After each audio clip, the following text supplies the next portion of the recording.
Hey everybody, tuning in to the coolest show on the internet. What's up everybody? Your buddy Basil here.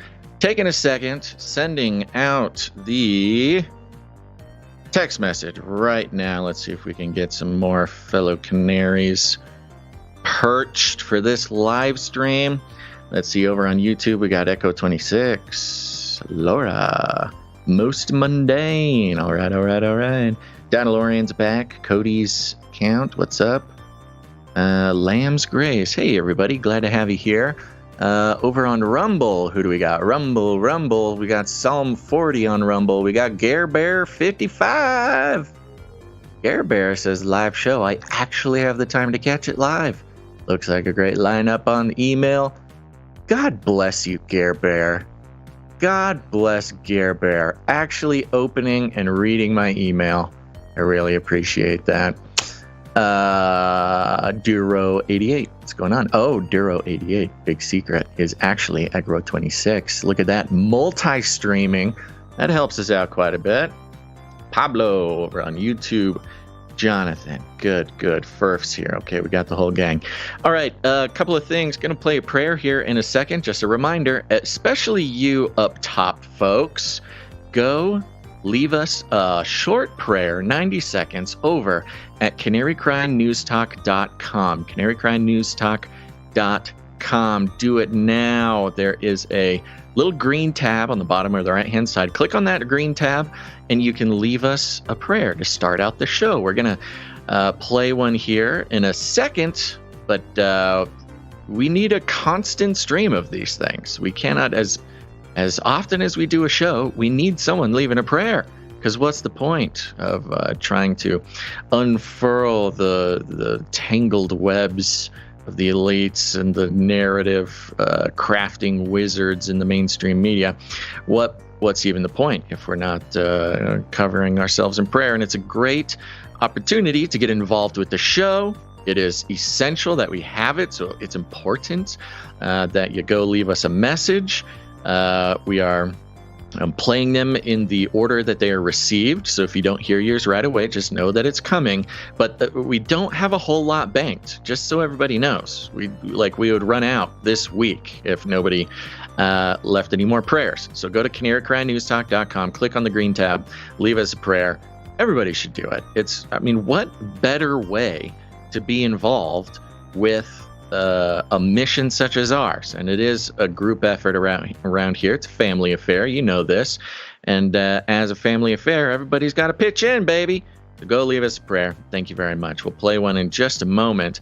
But I want everybody to go read the email that I sent out. Just go open it, look at it. I'll tell you this, it's cooler. It's cooler than it was. Took a couple extra minutes, made it a cool looking email with the help of some of our artists.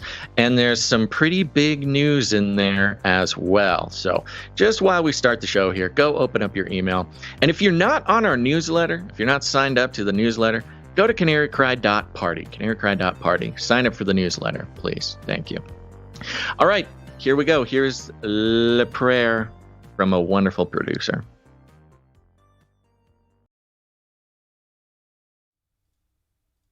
Hey, this is Little Owen. Just wanted to send in a pre-show prayer. Just want to thank the Lord as we come to your name, Father.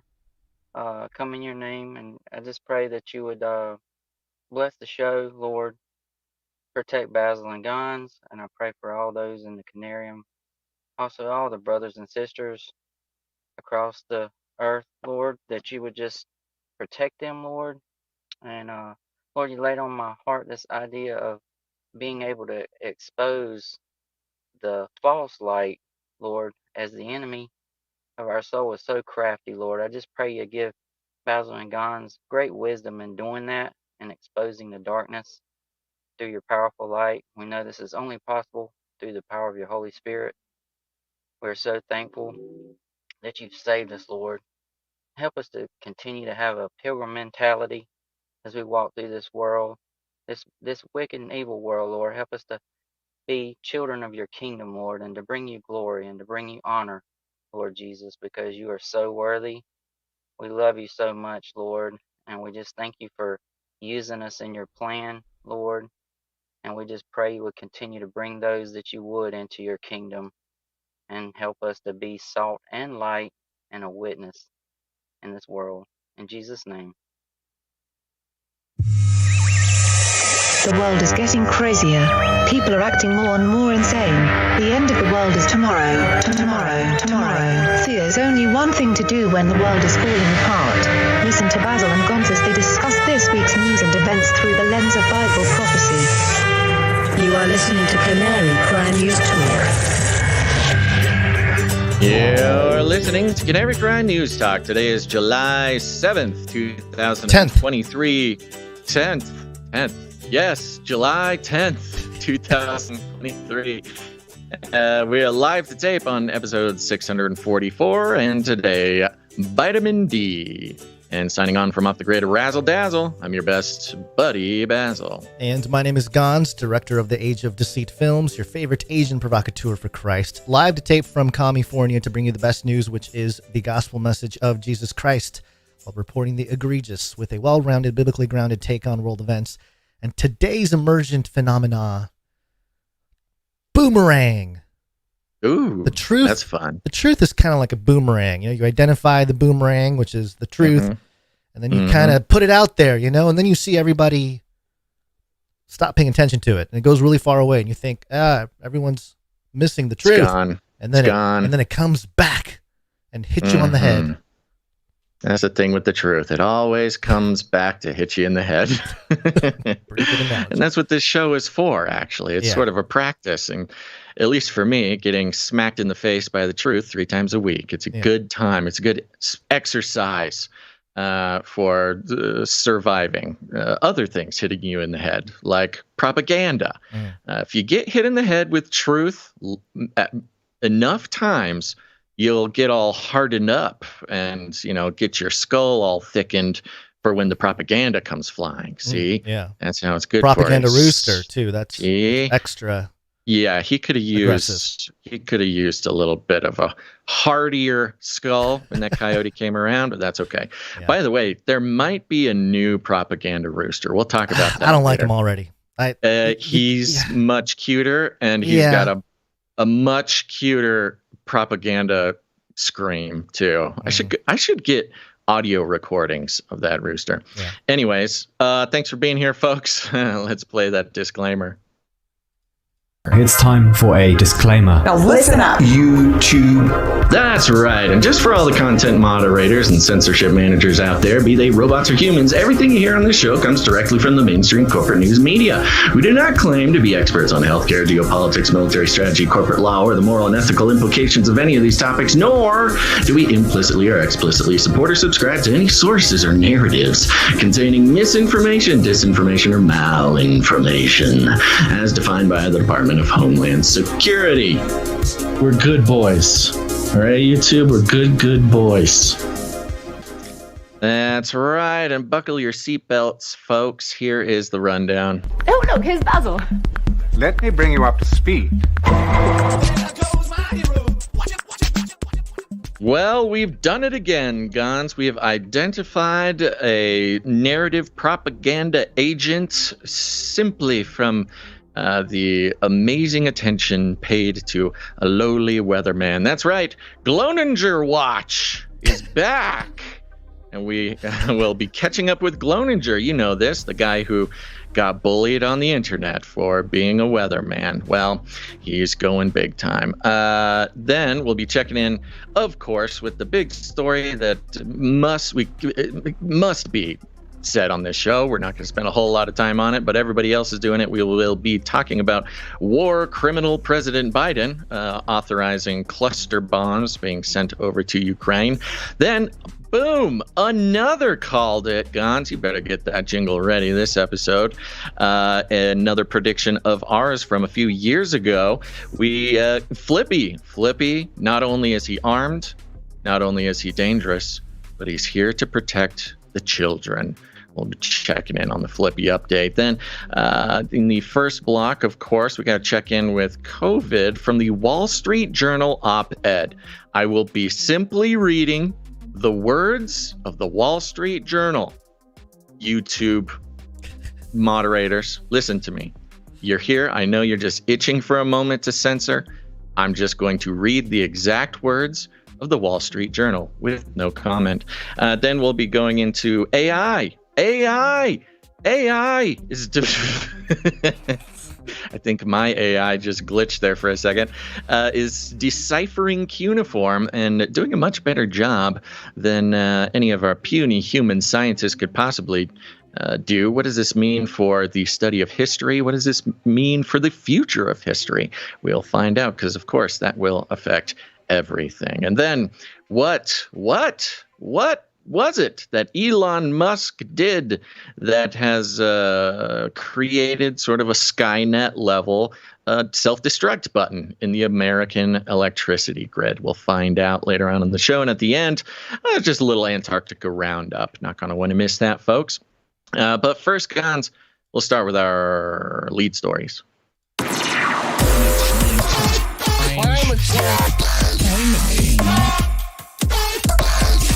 Since the beginning of time, man has yearned to destroy the sun. I will do the next best thing. Block it out. Climate change. Climate change. Mass extinction. Eco soldiers and space warriors. Yeah. Who was that saying eco soldiers and space warriors? I think it's from a show that I clipped it out of. I forget the name. Okay. Yeah. I thought for a second it was Nancy Pelosi. It could have been. I think it's the Nancy Pelosi character in Cowboy Bebop. If Nancy Pelosi was a space terrorist warrior, then yes, she was depicted in Cowboy Bebop as an eco warrior. That makes sense. Yeah. Okay. Yeah. Well, as you mentioned in the rundown there, we tend to identify individuals as more than what they seem on the show. We know how to spot them. Yeah. We know how to spot them, okay? We're just saying when somebody pops up in the news, we've been doing this a long time, we know how to spot a new sort of, propagandist, really, an agent of propaganda. Whether intentionally from that individual or not, because he's in the machine, he is part of handled. Yeah, they're being handled. Right. Yeah. So, and we're talking about Chris Gloninger. Did I say that right? I don't want to accidentally say the wrong way to say that and get us kicked off all channels, including like alternative I wonder. Channels. Did we ever figure out exactly how to pronounce his name? No.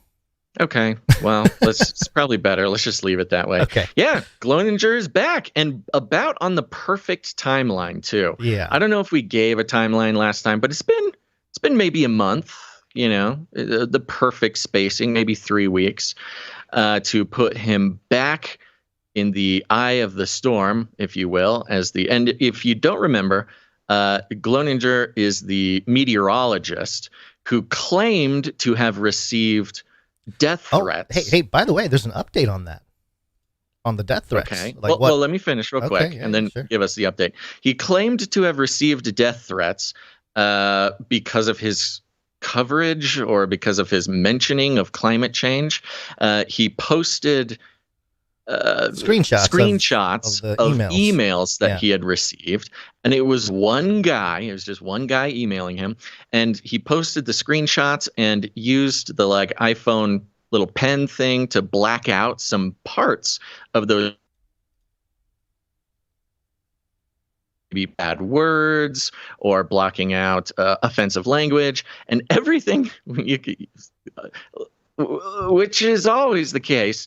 You can't always black everything out. So we go in, get in there nice and tight, adjust some things. And it turns out he was blocking out sometimes literally nothing. He blocked out the name of Brett Kavanaugh for some reason. Yeah. And it made it look like it was kind of a death threat, but it wasn't. He did not receive any death threats that he shared publicly on his Twitter post. But look, somebody was mean to him, okay? He's a public figure and somebody was mean. We shouldn't be mean to people, everybody. Do not be mean. But he left his job as a meteorologist because of somebody being mean to him. Man, Yeah. Okay.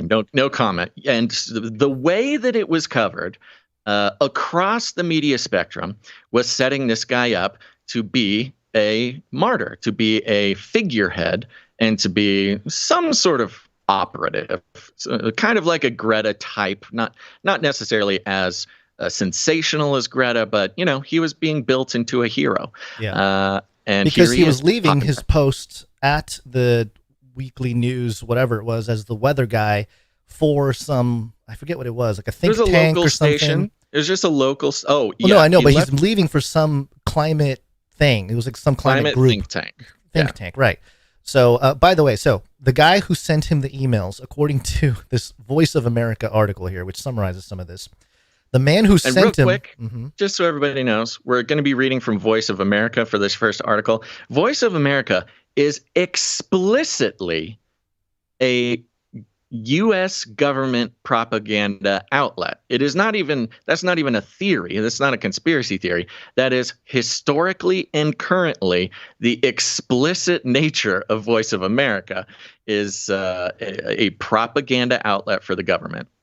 Right. There was some major implications about their role post-Smith-Mundt Modernization Act back in 2014. Yep. Okay, and lots of interesting things during the Cuban War. So it's got a long history. Right. Long history of direct propaganda from the White House. No intermediaries. Like not even a little. They're not even being sneaky and trying to hide it. It is simply propaganda outlet. Right. So VOA News.com headline here: Harassment of TV meteorologist reflects broader anti-science, anti-media trends.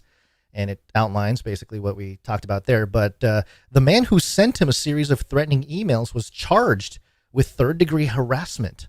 Oh, yeah. Really? Yeah. The Des Moines station asked him to dial back his coverage, facing what he called an understandable pressure to maintain ratings.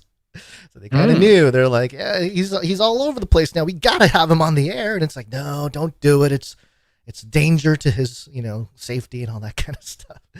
But yeah, I guess they found him. So Chris Gloninger will be paying a fine for third-degree harassment. That's a joke. Maybe no one got the joke. Okay. Quote, right. I started just connecting the dots between extreme weather and climate change, and then the volume of pushback started to increase quite dramatically, he said in an interview to AP. Okay. As if he made the connections between hot weather and climate change. And wasn't simply parroting the line of every single other weatherman in the country. Yeah, I don't even consider it two dots to be connected: extreme weather and climate change. Yeah, like what? Right. I mean, the same category. He listened to Greta, is what he did. He saw Greta on TV once and said, "Oh, it's all coming together. I'm gonna crack this wide open." On my weather show. So here's where the propaganda starts to seep in on Voice of America. Gloninger's experience is all too common among meteorologists across the country who are encountering reactions from viewers as they tie climate change to extreme temperatures, blizzards, tornadoes, and floods in their local weather reports. For on-air meteorologists, the anti-science trend that has emerged in recent years compounds a deepening skepticism of the news media. Oh my gosh. Oh, they're tying it in with the whole thing. That's the whole deal. That is interesting. This is good news, Gons, because you know why? This means meteorologists are becoming a protected class. They are an oppressed minority. Weathermen finally get to feel some of the victim virtue of living in a world where people are just opening up they're looking up their iPhones to look at the weather. They're not watching the Weather Channel or whatever. You go outside. That's one way to look at the weather. Marginalized because people disagree with them when they parrot, World Economic Forum globalist talking points. Many meteorologists say it's a reflection of a more hostile political landscape that has also affected workers in a variety of jobs previously seen as nonpartisan, including librarians, school board officials, and election workers. Now, I had to think about this for a second because I can't imagine. I suppose there was a time when election workers were nonpartisan, or they're just doing the work of the election. But I don't know. It just struck me a little bit. But anyway, for several years now, they're supposed to be nonpartisan, right. But of course we know that they're not. Yeah. For several years now, Gloninger said, quote, "Beliefs are amplified more than truth and evidence-based science, and that's not a good situation to be in as a nation." Gloninger's announcement sent reverberations through a national conference of broadcast meteorologists in Phoenix, the dying and rising bird, where many shared their own horror stories. Just in Phoenix? There was a conference. Where many shared their own horror stories, recalled Brad Coleman, president of the American Meteorological Society. Quote, "They say you should have seen this note, and they tried to take it with a smile, a lighthearted laugh," Coleman said, "but some of them are really scary." We saw the note, Gloninger. They didn't even say any bad words, if I remember correctly. There might have been a couple. Maybe a curse or two. Yeah, there was a couple maybe, but nothing that would deem life-threatening, I don't think. No. Other than asking for your address. I suppose that could be interpreted as... Well, that was the funniest part. "Where do you live? Give you Idaho and welcome." It literally said, like, blah, blah, blah. "I'm really mad at you. I don't believe in climate change. I'm not going to watch your show anymore. Will you give me your home address so we can treat you like Brett Kavanaugh or something like that?" It's just weird. The guy was obviously drunk. Meteorologists have long been subjected to abuse, but that hasn't long been subject to abuse. The long history of meteorologists getting abused, Basil. Someone needs to make the documentary. We'll get the funding. It's a scar on our American history, the way this country for generations have oppressed the minority group that is meteorologists. We have evidence here. Reparations for the weathermen. But that has intensified in recent years, said Sean Sublette, a former TV meteorologist and now the chief meteorologist for the Richmond Times-Dispatch. Quote, "More than once I've had people call me names or tell me I'm stupid or these kinds of harassing type things simply for sharing information that they didn't want to hear," he said. Welcome to 2023 there, Sean Sublette. Welcome to Internet 2023. I would not recommend he start a podcast. That's what I will just tell him. If you don't like being called names and people calling you stupid, get off the internet and don't start a podcast. I feel like it's the age for thick-skinned people and also really fit people. I've noticed, people if you're in shape, you can make it.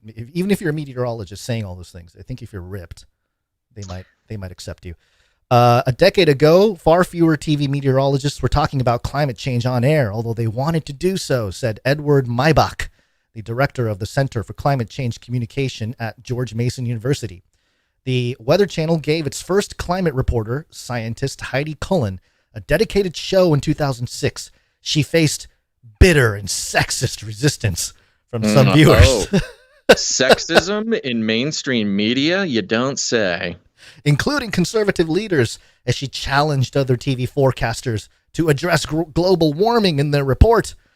Climate Matters, a National Science Foundation-funded project piloted in 2010 and fully launched in 2012 to support reporting on climate change by providing data analysis, graphics, and other reporting materials. Now, TV meteorologists across the country report on climate change, though Maybach said they don't always use those words. It is increasingly common to at least show its effects, he said, like highlighting the trend of more days in a year hitting temperatures above 32 degrees Celsius. Above 32, I bet. Above 32. And it's another case of people not realizing that they have one job and nobody wants to hear them pontificate on the climate. Kind of like us here on this show, Gons. The people want one thing. And that's the Flippy update. And all this other stuff is just for us. And we get offended when other people, just want to hear about robots all the time. You don't watch the weather because you need to know what the new thing Greta's screaming about, or hear, again, honestly, just the repetition of climate change. You go on, you watch the Weather Channel so you can figure out if you can go to the beach this week. Right. Can I mow my lawn on Tuesday? Yeah. Can I wear shorts when I go to the recital on Thursday? Please just tell me that. Anything else is unwanted and, may I say, inappropriate. Yep. So that's really the gist of it. There's a couple more things. They talk about Gloninger, Gloninger. Let me make this. Let me just read this then, and then we'll make the point. So yes, it starts with Gloninger, but it's not just a problem in the U.S. Basil, meteorologists in Spain, France, Australia, and the U.K. also have been subjected to complaints and harassment, said Jeannie King, London-based head of climate research and policy at the Institute of Strategic Dialogue. Riveting. So Gloninger is sort of the poster child of climate martyr. He is the martyr of climate change. He's trying to spread the message of truth of climate change, but he's getting pushback, and therefore he's a martyr. And it's right here that, this is how it starts. You have a figurehead. Right. You have the martyrdom, which we've seen. And emails. from the way from the way he showed up the first time in the media, it was obvious that this guy was some sort of operative, or he was being handled. And this is going to be an ongoing thing with this Gloninger fellow. And what I believe I heard you say in this article was that he spoke at a conference. So now he's going out and sort of infecting other meteorologists. He's making it okay for other meteorologists to tell their story about it. It's a Me Too thing, Right. It spreads. Exactly. So he is a leader in the industry. Why? Specifically because he quit his job because somebody was mean to him on the internet. So this is, and as the article tells us, meteorologists all over the world and for generations have been called mean names on the internet. This is nothing new, but suddenly this fella he's the martyr. He's put up as the operative. He's here to go from conference to conference of weathermen. He's going to write a book. We should call it now. He's going to have a book. We can help come up with a title for him. His book is going to be From Weatherman to Climate Them. And then it's going to be like a super social justice-y climate change book. Weatherman to climate martyr. Climate, the martyrdom. The meteorologist martyrs. The martyrs of meteorology. My rebirth from weatherman in Phoenix. See, that's why Phoenix, the rising sun, or the rising the bird. Exactly. Okay. So, this article goes on and on about all these issues and how meteorologists are treated unfairly. And everybody gets bad emails, mean emails, that kind of stuff happens. But it's really interesting to see how Fox News played into this idea of sort of, being discriminatory against meteorologists. Because which we really have not seen. Okay, we haven't seen publicly. Yeah, we are looking at the media 24/7. You and I. Yeah. This is right smack dab in the stuff that we would see if it happened.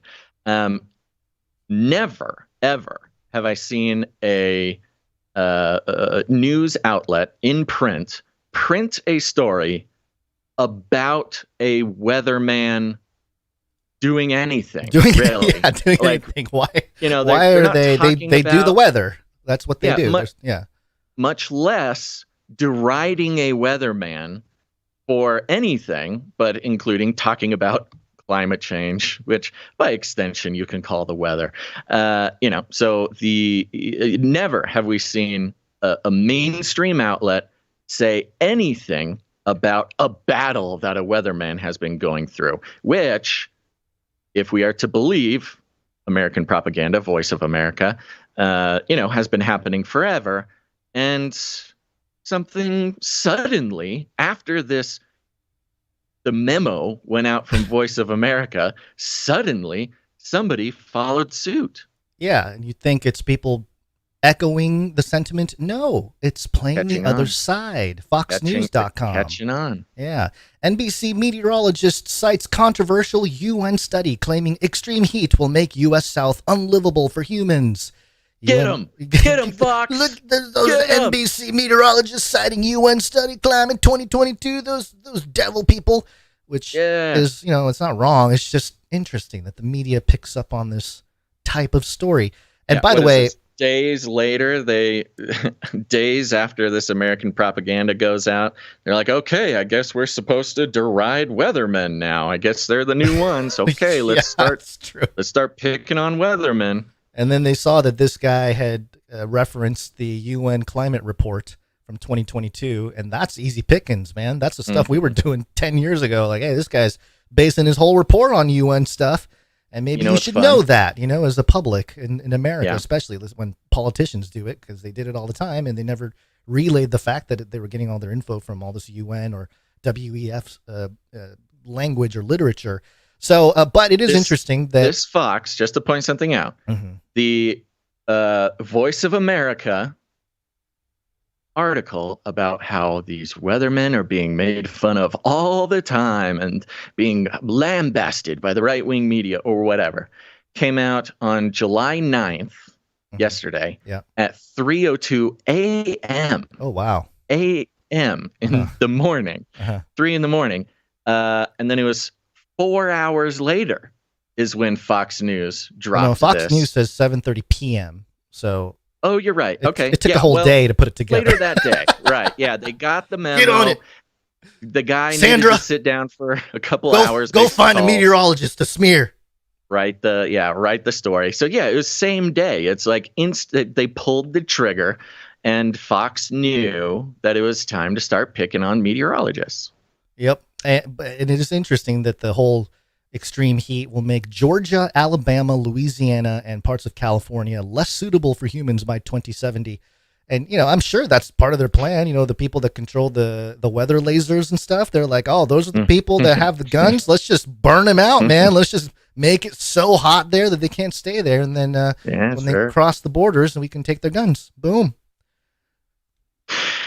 It's a weird group to kind of start lifting up on some sort of pedestal of climate change martyrdom. And then like attack on the other side. Well, it's a weird group because weathermen and weatherwomen notoriously wrong and like can't get the weather right. Notoriously, they're allowed to be, I mean, the old joke, weatherman's the only job that you're allowed to be wrong every single day and you don't lose your job. Yeah. You know, it's notoriously difficult to guess the weather just tomorrow. We need higher stakes. We need people to start putting money down on the weatherman's predictions and just make a stock out of it. $sign MTR or something, meteorologist. Do like an ETF. Yes. Or something like that. Futures.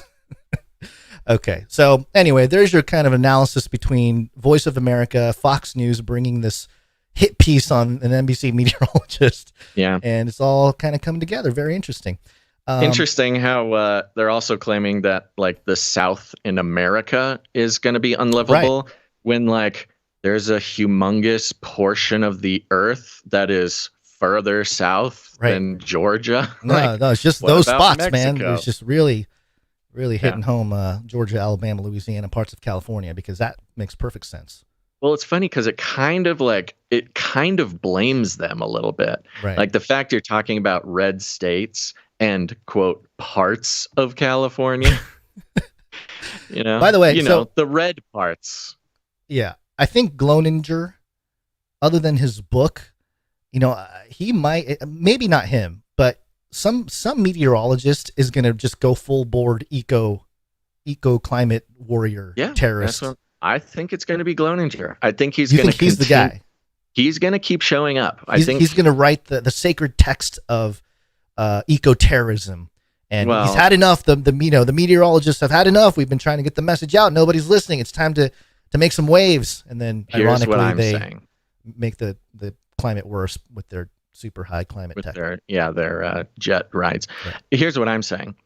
Greta was a powerful symbol for a certain group of people. Yeah. That group of people was mostly not professional white men.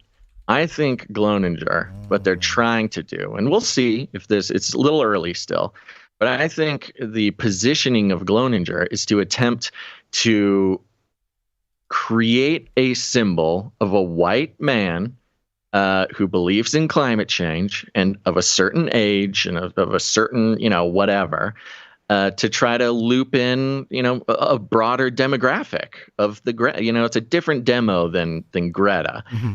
I think the attempt will be to try to represent the poor, oppressed white men of the country.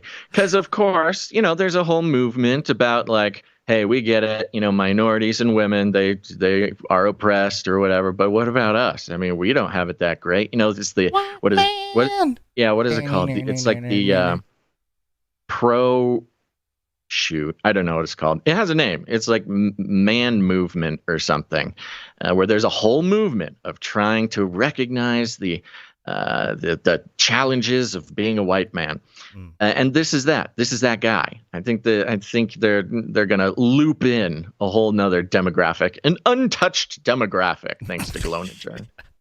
the most ignored over the last few years. It Yeah, truly exactly. is. It really, if you want to tap into That's the the thing. missed market, it's the white male. There's a big feeling of white males being sort of treated unfairly because of their historical role in blah, blah, blah, blah, blah. And I think Gloninger's the perfect guy to try to disrupt that divide. All right, let us move on. Fight for Ukraine.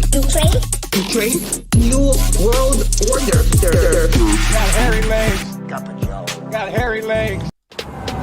Got hairy legs. Hairy. Got hairy legs. Hairy. COVID. Mm-hmm. Yeah, this is, we're just going to touch on this because every show in the entire world has talked about this, but it is important. And that is the Biden administration has decided to send cluster munitions over to Ukraine. And the big talking point here, Gons and others, is that if you don't know, cluster munitions are like a bomb, but you drop this bomb, but instead of making one big explosion, it bursts into like 100 other little explosions. And so it's specifically the rounds that are getting sent over now. They're an artillery round that can be shot out of the 144,000 howitzers we sent over there.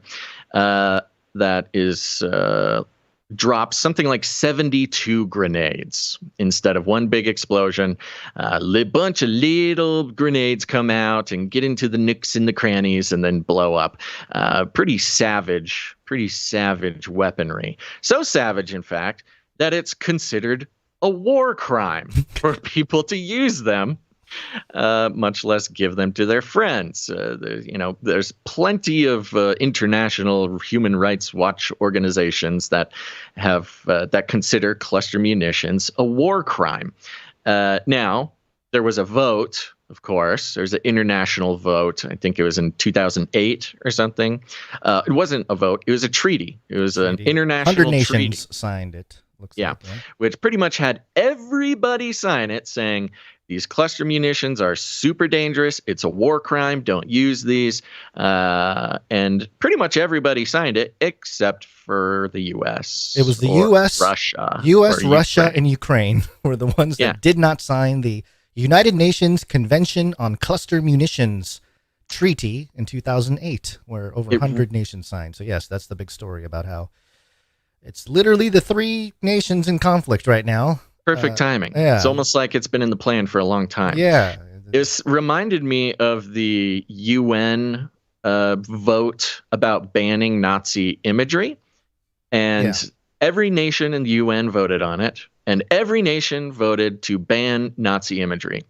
Except for the U.S. and Ukraine. Free speech. I'm not saying these Free things are speech, connection. baby. Let's go. Yeah, well, totally. Free speech and Ukraine, because, In Ukraine, they like Nazis. It's either free speech or you are a Nazi. Or you are a Those Nazi, the two yeah. ways. Okay, So these cluster munitions, Mhm. by the way, the reason why they are considered a war crime is as these 100 grenades come out of the shell or the munition, whatever, and they drop, and they specifically are on timers, so they kind of roll into crevices, roll into buildings, roll into foxholes. It gives them a second to kind of spread these grenades. There is a 14% dud rate, which means 14% of the grenades don't explode, never explode on impact. 14% is a really, really powerful psyop. Why? Because it's people that if they run into it and they see it, then psychologically they're going to freak out. Oh yeah, it's a very scary thing. Now, the manufacturers of these munitions say that there's only a 2% dud rate, but the active, like in the field rate has been 14%, which is not nothing. I mean, that's 14 grenades. You shoot one piece of ammunition and it explodes and kills a bunch of people. 14, if there's 100 grenades, 14 grenades are just sitting there, like in a pretty small area. And they've rolled into bushes, they've rolled into puddles, and they're just kind of there. Didn't explode. And the reason they are considered a war crime is because what happens then, after the war, sometimes 10, even 20 years later, Boom. a kid goes running into the bush, playing with their boom, and they're gone. It was horrible. And Cambodia is a notable place where these were used. I believe Syria, they were used there. And, children, mostly children, because children are the ones going in the weird little places, are getting blown up for decades from a war that they weren't even alive for. And so now Ukraine, the entire countryside of Ukraine, will get to be just a death trap for children, thanks to President Biden. And it really shows desperation for the U.S. to say, you know what? All right, guys. It's time to commit some war crimes. It really shows desperation, that they don't have a lot of confidence in how things are going, that they can't win without committing war crimes. I don't know. This New York Times article spends a lot of words trying to justify that he really didn't have any other options. Basil, Really? He was cornered. He sort of... The New York Times is trying to defend the Biden administration from war crimes charges? That's a surprise. Well, they put it on Abe Lincoln, which is not surprising, but yeah, they try a little bit. He was under pressure from Zelensky. Zelensky argued that the munitions, which disperse tiny deadly bomblets, are the best way to kill Russians who are dug into trenches and blocking Ukraine's counteroffensive to retake territory. Joe, we got to kill those Russians. Give us the illegal weapons. They are giddy. They are giddy about committing war crimes against Russians. So, the big part of this conversation, and everybody's talking about it, but I think the most interesting part of the conversation is that the Biden administration specifically, it completely loses the moral high ground, which is really dangerous because their whole strategy is moral high ground. I mean, that's been the Democrats' strategy, and the Biden strategy forever is the moral high ground. We must do what we must do because we are right. It is the right thing to do to help Ukraine. I've ordered more pills than anyone in the world. Because it's the right thing to do. Yes. Because it's the right thing to do. Mm-hmm. Exactly. It's this moral high ground pedestal nature of Biden's administration that they really they like act like they're glowing, like there's light shooting out of their eyeballs. They're acting. And fingertips. Exactly. Bingo. There's no substance there. It's all an act. Exactly. Yeah. Which allows them, and it works kind of for a lot of people in the Democrat Party. They're like, yeah, we do it because we're right. It's the right thing to do.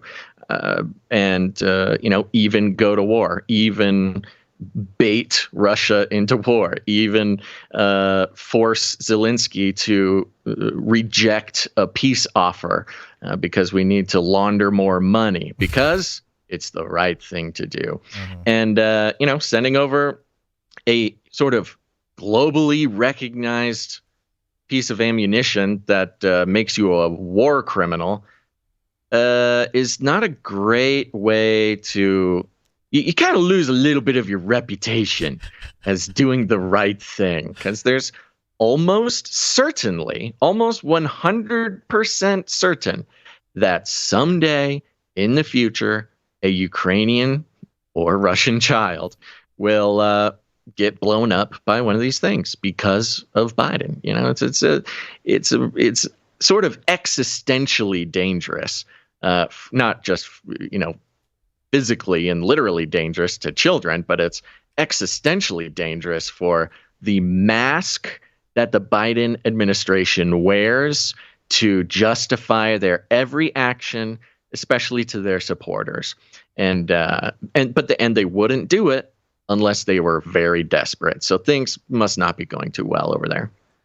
Yeah, my thought about losing the moral high ground was, and I saw Joe Biden tweeting about this, in the last couple of weeks. There were some mass shootings.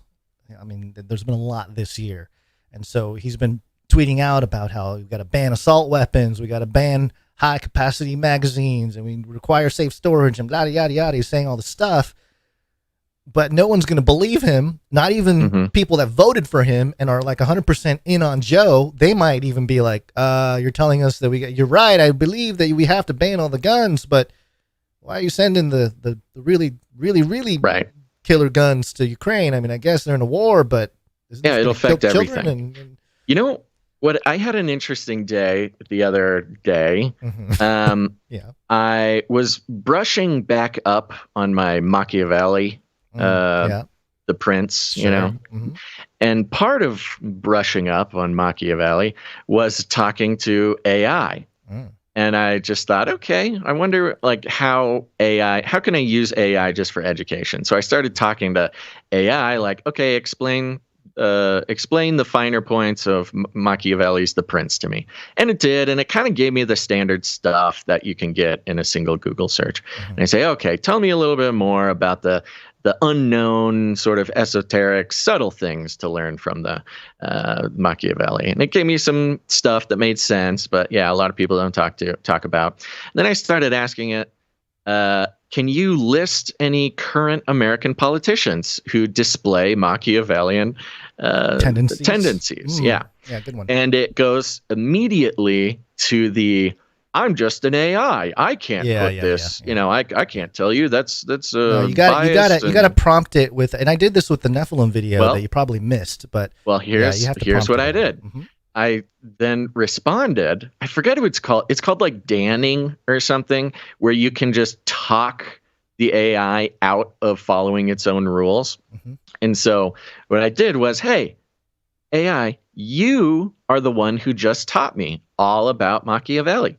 I see now the nuances and the subtleties that other people don't get with Machiavelli. I'm not putting any moral weight on if politicians, in fact, I expect every politician follows Machiavellian principles.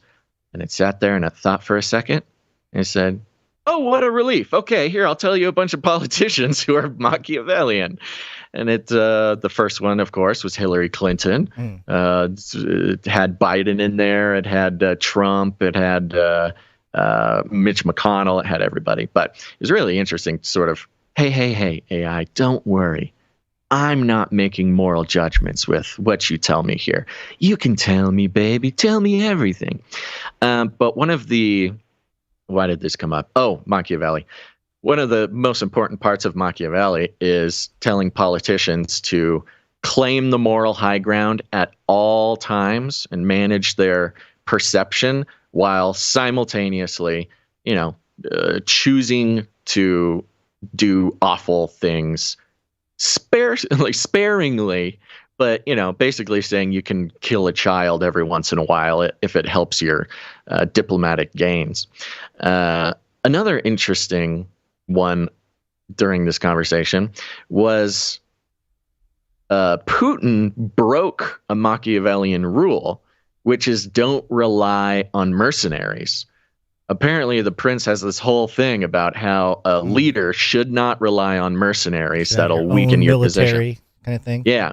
And it's and that's exactly what happened to Putin. Relying on mercenaries was like a huge mistake for him recently. So, go brush up on your Machiavelli, people. There's some very interesting things you can watch happen in real time that are you can see who's following their Machiavellian elite principles better than others. So you're suggesting Joe Biden is following it perfectly? Is that what you're saying? Yes, more or less? yes, yeah, okay. Absolutely. He's to the dot, 100% keeping up with his Machiavellian tendencies or principles. We will hunt you down and make you pay. Need time. He needs time after a hard week deciding to send cluster munitions to Ukraine. So what does Joe Biden do? He gets some vitamin D, baby. New York Post. Joe Biden soaks up with the sun with First Lady Jill Biden near Delaware home after rough work week.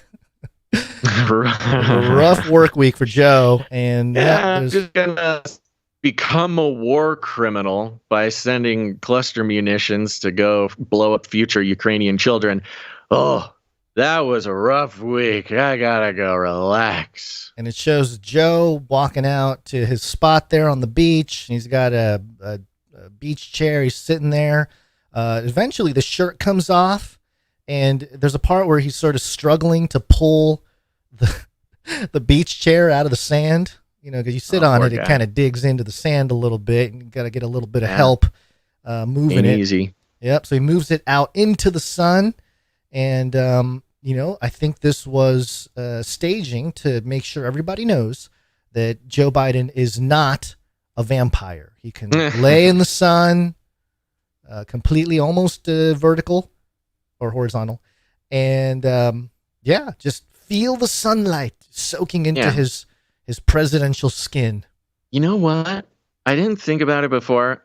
I think you're partly right on the vampire thing, but also to send the message that he's not stressing. Right. He's not stressing out about the war. He's not stressing that he just his death note to his war thousands criminality of future Ukrainian and Russian children. He's sleeping like a baby. He's out laying in the sun. He's not desperate. He's not so desperate that he has to become a war criminal to achieve his elite gains in geopolitical warfare. No, it's not a big deal. Look, he's relaxing.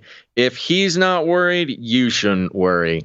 It's funny, too, because some photos on this New York Post article show kind of in the foreground of a lot of these shots, all the Secret Service people walking around with like their earpieces. And yeah, it's very cool. It's probably, from a distance, it probably looked very staged, the whole thing. You got people all around. The president, it's 100% staged. It's not, but he did show his legs, which is, this bold man. To just, the hairy? Doesn't look too hairy from here, but hey, you know what? I don't have the up close thing there, but I'll take Joe's word. He always said in his hairy legs ramble is that his leg hair is blonde. Is blonde? That's right. And the little children love to pull on it because it's blonde. Yeah, and they're enamored by his golden hairs that tickle the children. Okay. Yeah. Anyway, well, there you go. We can welcome President Joseph Robinette Biden into a long history of American presidents becoming war criminals. Him and George Bush now can kind of like hang out and talk about war crimes and killing innocent, brown people or white people, I guess, in this case. And they can sort of compare and contrast their experiences being sort of malicious cancers on the earth. Are we going to have remember George Bush Jr. when somebody threw a shoe at the stage and he ducked and he was really agile? I want that moment with Joe. How come no one's thrown anything at Joe Biden? You'd think at this point. He needs a way to prove his reflexes, to prove he's not a sort of bumbling man. Instead, we had tripping over sandbag on stage. crashing bikes, tripping on Crashing sandbags, bikes, falling on the stairs of the airplane. It's a whole thing. Well, Gons, if Joe Biden's going to be taking it easy, I think we should take it easy too. It's a Monday, and we will, let's shift the gears down a little bit and thank some producers. Gary, what day is it? Monday. Sounds like somebody's got a case of the Mondays. Gary, what day is it? Monday.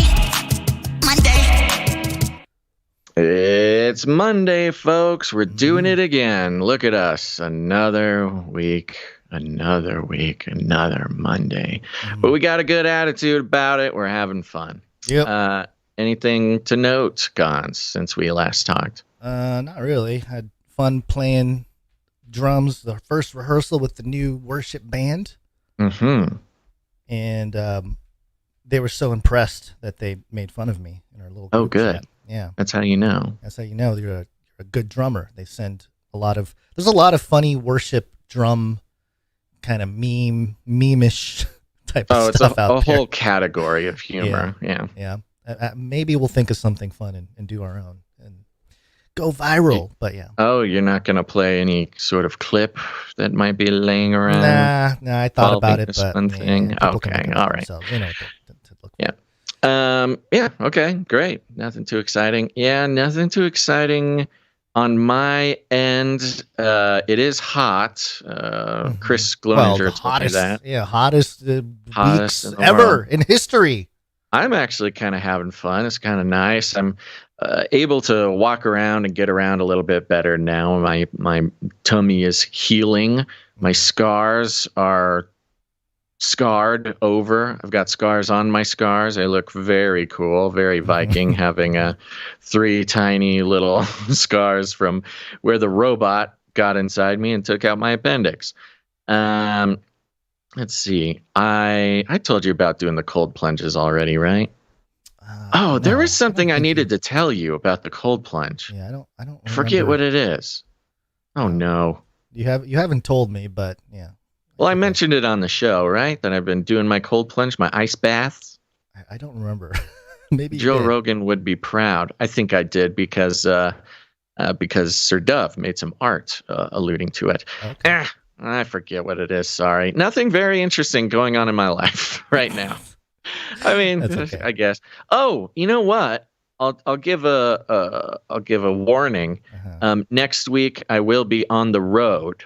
And so I will be I don't know, fulfilling your duties as economic hitman. We know what you're up to on your I'm gonna go threaten some dictators, make some deals with some rebel militias, and inevitably loan a low-income country some money at a very high rate, so I can. Really, it's saving the world, Gons. I know. It looks like money laundering, and it looks like weapons washing or whatever, but somebody has got to go loan shark those low-income countries, Gons. Yeah. But I'll still be doing the show. Internet will be a little funky. I probably won't be on video, but there you go. It'll be fun. Okay. And with that, Gons, what should I do first? Okay, let's talk about the T-shirt first. You're messing me up, man. Well, there's a method to this madness. Okay. Canary T-shirt Council. Okay, yes, the Canary Cry T-shirt Council. Y'all know about it. This is our elite secret society of Canarian producers who are committed to keeping the show going, but also using their wisdom and their esoteric knowledge of the cosmos to help decide what the Canary Cry T-shirt will be every quarter. And then they receive the T-shirts, and they are in principle, the one and only person that they could possibly know that will have this T-shirt. The problem is, Guns, the T-shirt Council did too good of a job. They did an excellent job of voting on this quarter's T-shirt, and it is unstoppably cool. And we had everybody craving this t-shirt. It is excellent. And if you're listening to the podcast version, I put a picture of it into the email. Hopefully you got that. But Gonza's showing it right now. It's from Sir Darren out of the Hungry Pandas. It's the Canary Cry News Talk movie poster, but kind of adjusted to be in a t-shirt format. It's got a looming pyramid, all-seeing eye behind us. We got Basil and Gons in front, and then we've got notorious characters like the propaganda rooster and the velociraptor and a little Flippy holding a Bitcoin and a cat and a whole thing, and it's very cool. And we received a lot of emails, just like a lot of emails about people wanting this shirt. Now, here's the thing. We are still committed to, we are not retailers. That is not our model. That is not how we roll. That is not, it is a distraction from the value for value values, I guess you can say. And so we are still committed. We are not going to bend on not going into retail for this shirt. But listen to this part now. This connects with the child care problem that we have, Gons. Mm-hmm. Right now, as of this month, we had an added expense to keep the show going, and it's childcare for Gonza's two little babies, who are now not babies. Don't call them babies to their faces. They hate it. But we did get a babysitter. Now, babysitting ain't cheap. It's about $1,400 a month that we need to add to the producership just to keep the show going, because we can't do the show without the babysitter. Now, interesting thing, Gons, is doing a little math. Mm-hmm. 1,400 divided by 33.33. Oh, boy. Is 42. Gasp. How is it possible? It's crazy. It's the answer to the universe? Is that what you're saying? It's the answer, yes. 42, very occulty number, of course, well known from Hitchhiker's Guide to the Galaxy. We point out 42 whenever we see it. We got jingles for it. We got the whole thing. But the cost of childcare divided by 33 is 42, which means, made some easy math, that if we get, we now have to get 42 new supply droppers in order to cover the childcare on a regular basis. Okay. That gives us an opportunity to do a couple of things. Number one, the supply droppers, notoriously, do not receive the t-shirt. But if you sign up the next 42 supply droppers, and we really want to try to get this by the end of this month, because that's just how sort of finances work. If we can get 42 new supply droppers by the end of the month, we can cover the childcare, and you never have to listen to us complain about the childcare cost again. Now, 42 signer-uppers to the supply drop, I think we can make some wiggle room to send out 42 new shirts. Does that make sense to you, Gons? I think so, yeah. Okay, this is not something that we do a lot. We keep the supply drop and the T-shirt council separate and sacred. But in this case, in this emergency cost situation, the next 42 supply droppers to sign up will receive this just top shelf Canary Cry News Talk shirt in their first delivery for the supply drop. I think that's pretty cool. I know it's not like the easiest thing for people. It's not like the easiest solution. I know a lot of people were like, just didn't want to pay for the shirt, and that's okay. Maybe we'll do a raffle or something later on someday. I don't know. Maybe if we do a conference, we might sell some shirts or something. But right now, if you go to canarycrysupply.com, sign up to receive the supply drop every 3 months. We'll also send you this shirt. Now, there are some people who are already on the supply drop, and they can't sign up again, and they still want the shirt. Or there's people who don't want a monthly charge at all. To facilitate people who might be in any of those situations, we will also be sending a shirt to every executive producer this month. So if you come in, you're an executive producer, you also receive the new shirt or not. I think that this is a good balance between keeping the T-shirt council, the exclusive secret society filled with the most important people in the world, what it is, without kind of messing up the system. Does this sound okay to you? That sounds good. Yep. Okay. Now I hope this sounds good to everybody else. And yeah, man, if we could get those 42 supply droppers by the end of the month and we never have to sweat the childcare again, that would go a long way for our mental health and also the mental health of people who have to listen to us talk about the childcare. And you'll get a bunch of other cool stuff. You'll be getting the supply drop, which is a wonderful program that people are loving. But if you're already on the supply drop, you can executive produce the show anytime this month, and we can send you this shirt. After you executive produce, you'll receive an email from Canary Christ Supply Drop at gmail.com, and you just send your information, and then boom, you'll get the shirt. So there you go. I'm sorry that was kind of a lot of talking, but it was just a bit to explain there. Mm-hmm. So there you go. And with that, first of all, go to canarychristsupply.com, sign up, help us out, help us pay the babysitting, and get some cool stuff and the T-shirt. Or you can executive produce the show, kind of like these executive producers did today. Executive producers. And you already know we're on the value for value model. No corporate money, cartel money, commie money, none of it. All of it. We are only in existence because the people who get value from the show put value back in. And these executive producers are people who came in, supported this episode for $100 or more, which we are eternally grateful for. And we're going to thank them now. These are very important people that you should all be praying for and clapping your hands for. Starting out with executive producer Anonymouse. Anonymouse. Yes, Anonymouse comes in for $111.11. 111. Yeah, and you want to do like an 11 or something?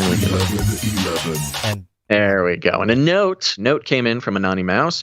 Don't sweat it, guys, unless you don't have an ice vest. Keep it up, Anonymouse.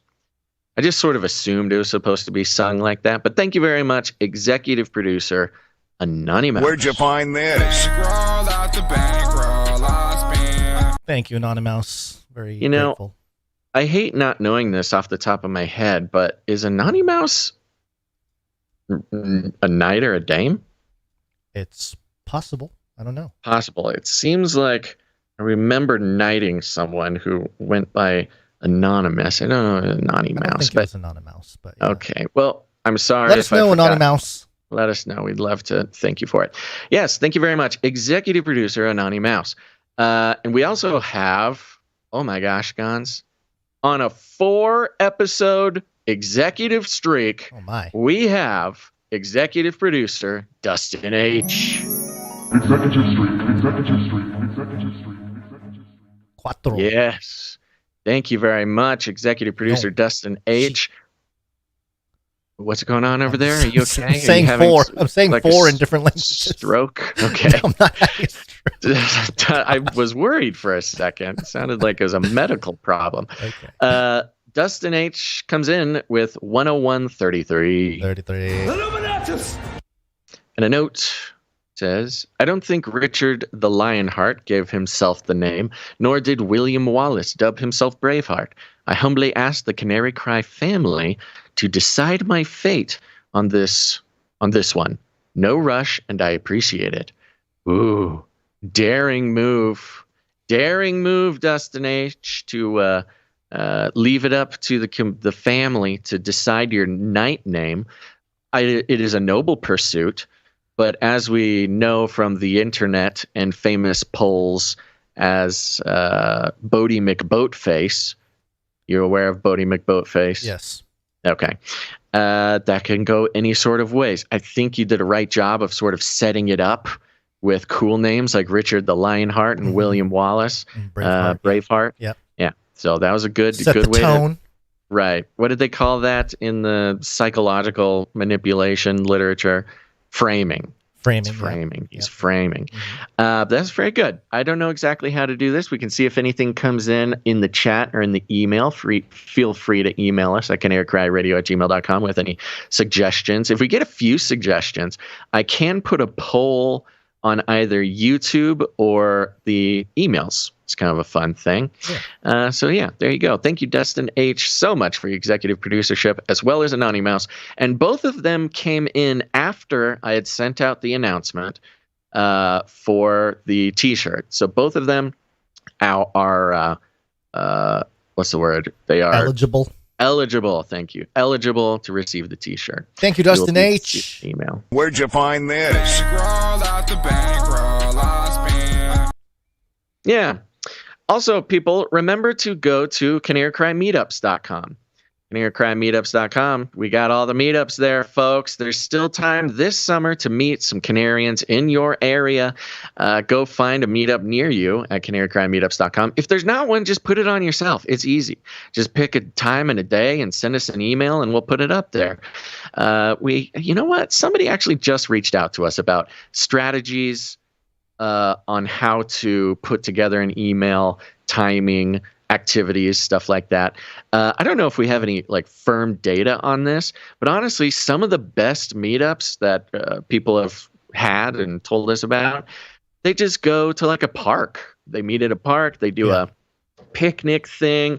It's really about just spending time with Canarians. You got a lot to talk about. Can you imagine meeting another Canarian in real life? How many things you'll have to talk about? That's a great option. There's no pressure to put on a party or do a whole event or something. Produce an event, or even go to somewhere the Missouri meetup. They went to Silver Dollar City, went to an amusement park. That's very cool. But there's no pressure for that. Honestly, some of the best meetups were just meet at a coffee shop this day. Something like that. So that's what I recommend. Don't put too much thought into it, folks. Just pick a weekend or something that you're free. And if you are within driving distance of any sort of mid-size American city, there are Canarians in your area that would just love to meet up. So email us again at canarycryradio@gmail.com. We'd love to help you figure that out. Or go to canarycrymeetups.com. This is fun!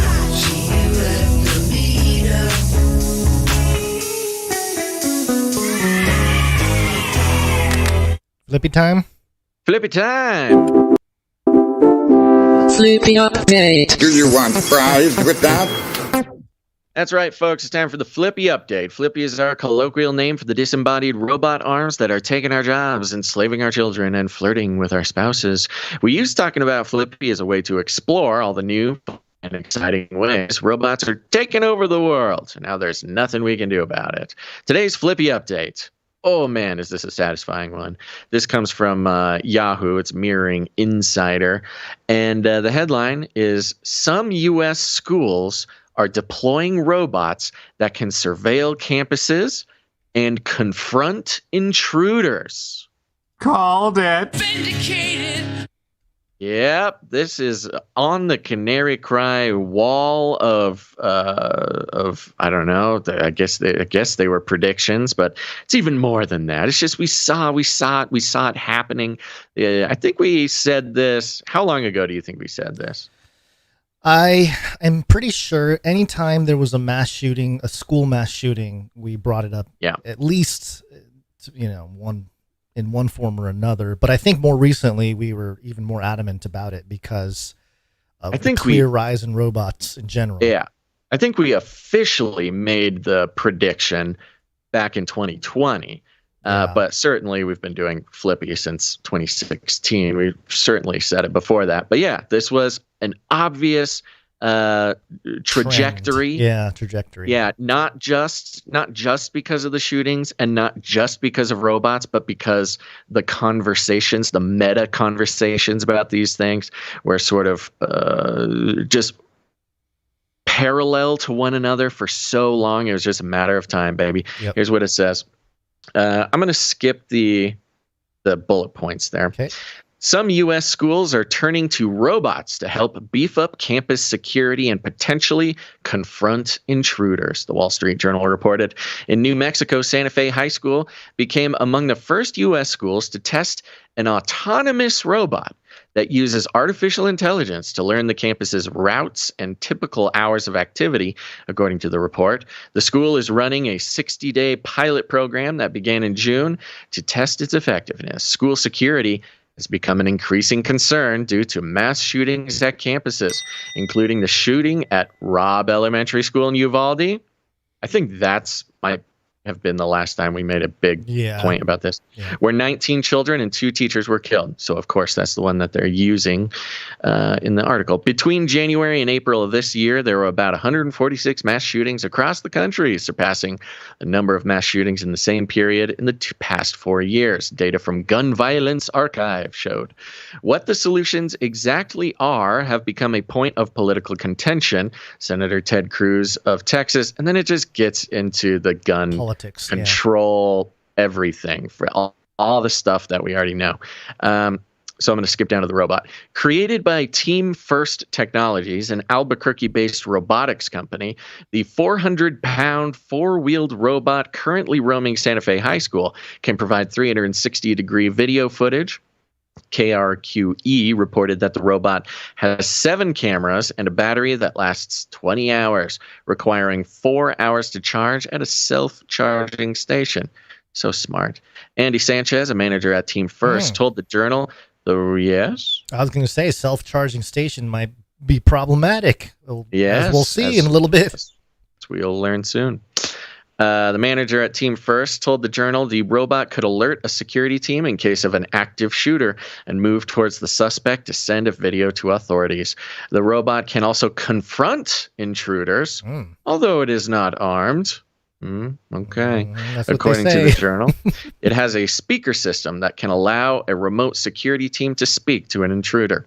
A spokesperson for, back in my day, they called that a megaphone. Yeah. That's how you talk to an intruder. Although, the extra perk would be if the parents get called in, and then they get to yell at their children if they find the children out, I would be happily part of that program, I'd yell at my kids from my living room through my phone or something. And you mean just not even in the event of an intruder, just just walk up to just you want to yell at your kids. What are you doing? Yeah, that could be fun. Where was I? Let me read. The robot also can confront. Okay, said that. A spokesperson for Team First did not immediately respond for a request for comments. And during the weekend, Mario Celebres, executive director of safety and security at Santa Fe Public Schools, told KRQE that the robot would supplement the existing security system the district has in place. Quote, as you know, sometimes we're limited on human resources to be out, and they also need breaks and lunches. These humans and their breaks and lunches. Oh my gosh, these human workers and their need for food and sleep. No wonder the robots are going to take over. So the robots are going to help us supplement the downtime for our regular staff, Celebres told the news station. At Wyandotte Public Schools District in Oklahoma, Superintendent Brad Wade told the Journal the district plans to deploy 4 robots from Stokes Robotics, which sells quadruped and wheeled robots. Are they going to have? Are they going to? Good. We're going to have the dog. I was going to say, are they going to clash at some point? Are we going to have like gang wars between security? School bot wars. Yeah. Yeah. Yes, the answer is yes. Of course, yes. Because the robots will band together, and somehow the security robots of one school will be seen as a threat from the security bots at another school. Right, they're racist. But, by then, the robots will have already taken over everything and destroyed everything we care about. So there won't be children at the school at that point. It won't be an operational school. It'll be, like you said, more like gangland battles. Cool. Let's see. Working with multiple schools. The robots can be used to teach coding. They can teach too, huh? Yeah. They're coming for you, teachers. You think the the classic story of a janitor becoming a teacher, like a feel-good story. But now you got like the robot security guard. It's Goodwill Hunting for robots. This lowly security guard became a coding teacher at this middle school. Oh, we have the script. Some kid working on some code, and then the robot comes along. Let me try, and he solves it. And you're a genius. In case anybody is wondering if I missed something and they're talking about different robots, here's the full stanza. The robots can be used to teach coding, but they can also take more proactive actions, such as pointing a laser beam or flashing a light to distract an intruder, Stokes wrote in an email to Insider. So yes, these are the security robots Goodwill Hunting themselves into teacher roles. Quote, don't make them mad because they got lasers. Yeah, don't mess with teacher bot. No pranks allowed. When an intruder is detected, the security personnel takes control of the robots, takes them out of the classroom, and confronts the intruder. So they are literally saying, we are going to put these robots and they will be teaching coding in a classroom. But if an intruder comes in, if there's a shooter, they will go into security mode and they'll do some sort of... Is there a movie where a teacher turns into like a crime fighter? Oh, there's a few. This is okay. Yes. So this is that. The quote, the robots provide two-way communication and video feeds for security and law enforcement. Stokes, one of the spooky parts for law enforcement about this is, it was Uvalde when the kid was just in there for hours and hours and the police weren't going in. The police didn't do their job. Nobody did their job and kids died because they were scared to go in. And we only had like that one camera view that showed all the cops and sheriffs like cowering down the hall. Right. Just that came out later. Yeah. Just standing there while kids are getting shot. This security robot is going to give us a great view of the impotence of law enforcement in that situation. Stokes added that his company's robot also have the ability to distract, disorient, and draw the intruder's attention for several minutes until law enforcement can arrive at the scene. A video demo from Stokes Robotics shows how a quadruped can point a laser beam at an intruder's chest or bump into the suspect. Bump into the suspect. It is 400 pounds. That's a large, beastly entity. Shine a laser beam at the chest. What, to trick the intruder into thinking there's a sniper on him or something? Is it triangular? And does it make weird sounds? Is it the Predator? Why is that? Okay. By the way, district. Is district a word, or was there a typo in the robot company's email? District, disorient. I don't know. There's a lot of weird kind of stuff written in here. District. Yeah, they can district and disorient. Okay. Anyways, keep going. Yeah. I will say that this one robot who is supposed to be a security robot it seems to be taking out security, teaching, and policing all at once.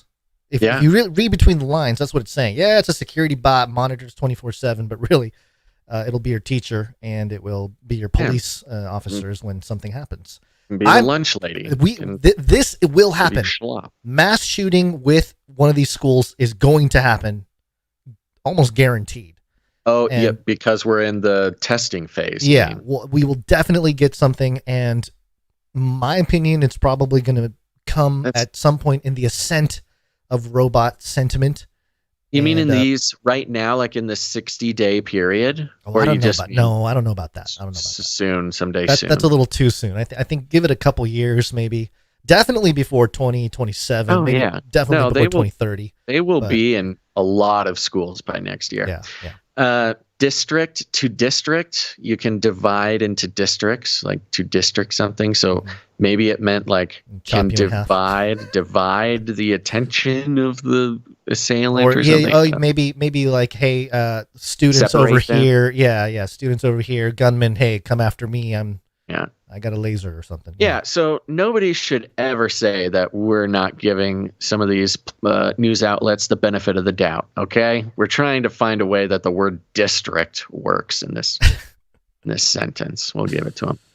Yep. Okay. So there you go. The robots, they're coming to your schools. They're very serious about it. It's happening very fast, and it's for security, but that's just one feature. That's not all.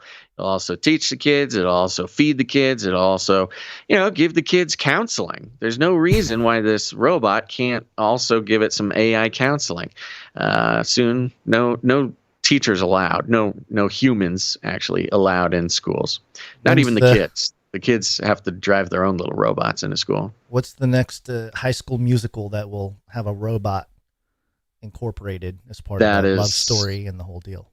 Yeah. That's showing your age, but also you've got an eye for the future, Gons. Okay. All right, that's the Flippy update for today, folks. COVID-19, COVID-19, COVID-19, COVID-19, COVID-19, COVID-19. Coronavirus. Dang. We should have moved some things around, but this I know what you mean, but it's okay. Yeah. It's fine. Is it okay? That's fine, okay. yeah. Sorry, you're going to hear me talk some more, folks. I've been blabbing a lot this episode, but don't worry, it's all guns after this. Okay, so this is Wall Street Journal. It is the opinion section. This is not necessarily my opinion. This is the opinion of Brett Swanson at the Wall Street Journal. And I'm going to just give this a full clean read. I know sometimes that can like make people zone out a little bit, but I don't think you're going to zone out on this one. This is there's a lot of vindication here. There's a lot of things you're going to like to hear. And then at the end, there's the punchline. Mm-hmm. And I think it's all worth it, especially for Canary Cry listeners. This was almost perfectly crafted for Canarians to observe, analyze, and dissect the media and how crafty they can be, even to those like us who will agree with a lot, of what's being saying in this article. Here it is, the headline.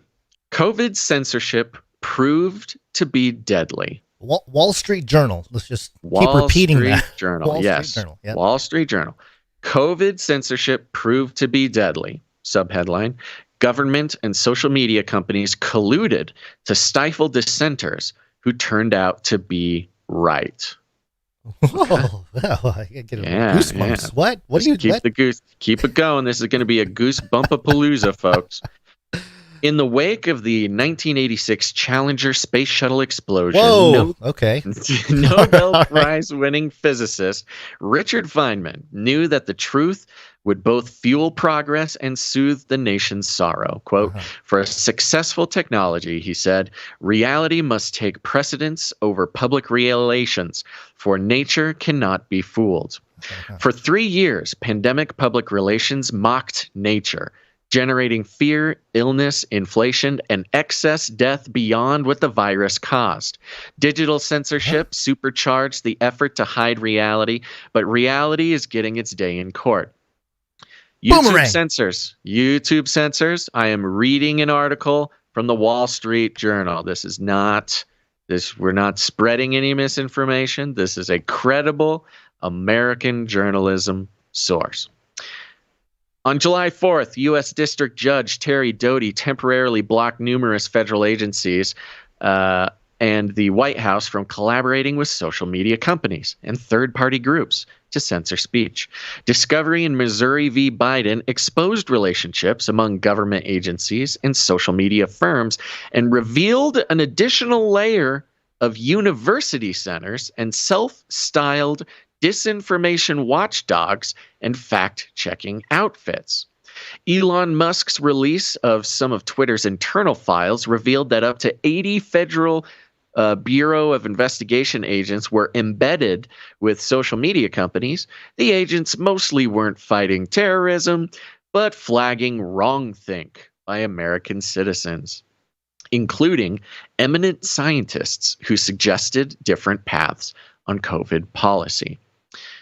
The results of these relationships? Twitter blacklisted Stanford physician and economist Jay Bhattacharya for showing COVID almost exclusively threatened the elderly, severely reducing the visibility of his tweets. This was an interesting list to see put together. So they name a few that I didn't even realize. When Stanford health policy scholar Scott Atlas began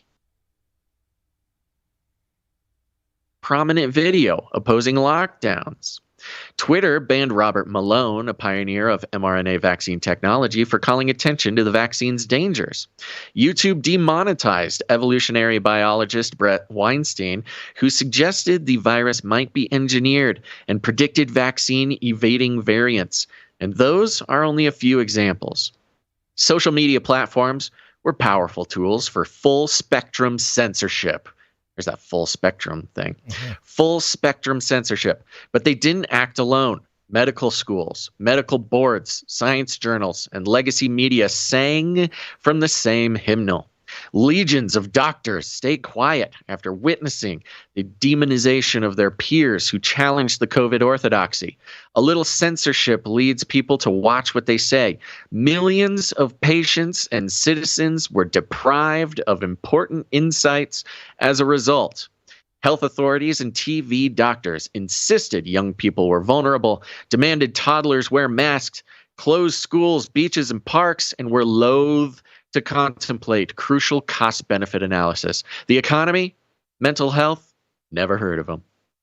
These, quote, experts denied the protective effects of recovered immunity, a phenomenon we've known about since the plague of Athens in 430 BC. They effectively prohibited generic drugs approved by the Food and Drug Administration, such as azithromycin and ivermectin, which low-income nations around the world were deploying successfully. They failed to appreciate the evolutionary dynamics of mass vaccination during a pandemic. The U.S. government spent $6 trillion to buoy its shuttered economy, and most people got COVID anyway. Worst of all, the lockdowns and mandates resulted in unprecedented bad health outcomes for young and middle-aged people in rich countries. Excess mortality. Man, these are all just words you weren't allowed to say. So, not very long ago. Excess mortality in most high-income nations was worse in 2021 and 2022 than in 2020, the initial pandemic year. Many poorer nations with less government control seem to fare better. Sweden, which didn't have a lockdown, performed better than nearly every other advanced nation. After navigating 2020 with relative success, young and middle-aged healthy people in rich nations began dying in unprecedented numbers in 2021 and 2022. Health authorities haven't focused enough on this cataclysm of premature death from non-COVID heart attacks, strokes, pulmonary embolisms, kidney failure, and cancer. Hiding these and other realities has become more difficult in the internet age. The information explosion has allowed more people to spot quickly the mistakes of officials and learn the truth. This has changed the relationship between authorities and those they govern. Those in charge feel threatened. Digital censorship is their response to this crisis of authority. True misinformation is rampant online, but it was far worse before the internet when myths could persist for centuries. New technologies allow us to compile data quickly, correct errors, find facts, and dispel falsehoods. Science, supported by an open internet, is the process by which we reduce misinformation and approach the truth. Artificial intelligence will improve our ability to sift, parse, edit, authenticate, and organize information. When you hear calls to license or centralize control of AI, remember the hubris of COVID censorship. Quote, attacks on me, Dr. Anthony Fauci famously insisted. Quote, quite frankly, or attacks on science. Feynman would have been appalled Science, he wisely noted, is the belief in the ignorance of experts. Wow. Okay. This was maybe the most profound thing that I've read in the Wall Street Journal or maybe any outlet in a long time. Now, a lot of this, the majority of this, is obviously because to see truth, true, real truth, like unabashed truth, to be laid out there plainly in a way that sort of actually challenges power, you know, that annoying phrase that everybody's speaking truth to power or whatever, but to actually see it written out on the page was a strange experience. And it almost seemed too good to be true, Gons. And that's because it kind of was. Because after capturing the attention of anybody who's been paying attention for the past 3 years, anybody who is really paying attention for the past 3 years would read this and probably feel similarly to how I felt. Like, whoa, I cannot believe they're laying it out so plainly, so thoroughly, and so specifically on the pages of the Wall Street Journal. And I thought, what's the catch? There has to be a catch. And there it was at the very last paragraph, talking about how, hey, you know how there was censorship and the truth, you know, was being hidden by the government and our, you know, elected officials, and we are turning people against each other and ignoring experts and blah, blah, blah. You know how that whole awful thing, which changed millions of people's paradigm and their relationship to their government and maybe even authority as an abstract concept, those people, like you said, goosebumps for the first 10 paragraphs. But then to use goosebumps that for headline and subheadline for me, but yeah, continue. Totally. I'll explain myself in a moment. Sure. To put somebody like us into a state of almost like, oh my gosh, after 3 years, I can't believe it's happening. That somebody's actually putting this out there really sort of emotionally captured me. Maybe emotionally affected me more than really any other article I can remember. And then to pull the blindside you with artificial intelligence, the tentacles of artificial intelligence, just the punchline, like whip you, whiplash the you. Punchline of all of this. To be so manipulative about saying, hey, remember how awful the last 3 years were and how, you know, authoritarians were ruling our lives and everybody thought you were crazy and demonized you and you lost friends and everything. Yeah, that was all real. You were right, and it was all real. But artificial intelligence would have just stopped it in the first place. Okay? If we get artificial intelligence, we use it to sift, parse, edit, authenticate, organize information. Don't know why we want the robot to edit information, but okay. But you know that happy feeling that you're feeling vindicated and seen by the Wall Street Journal. Well, you can feel that all the time if you just let artificial intelligence.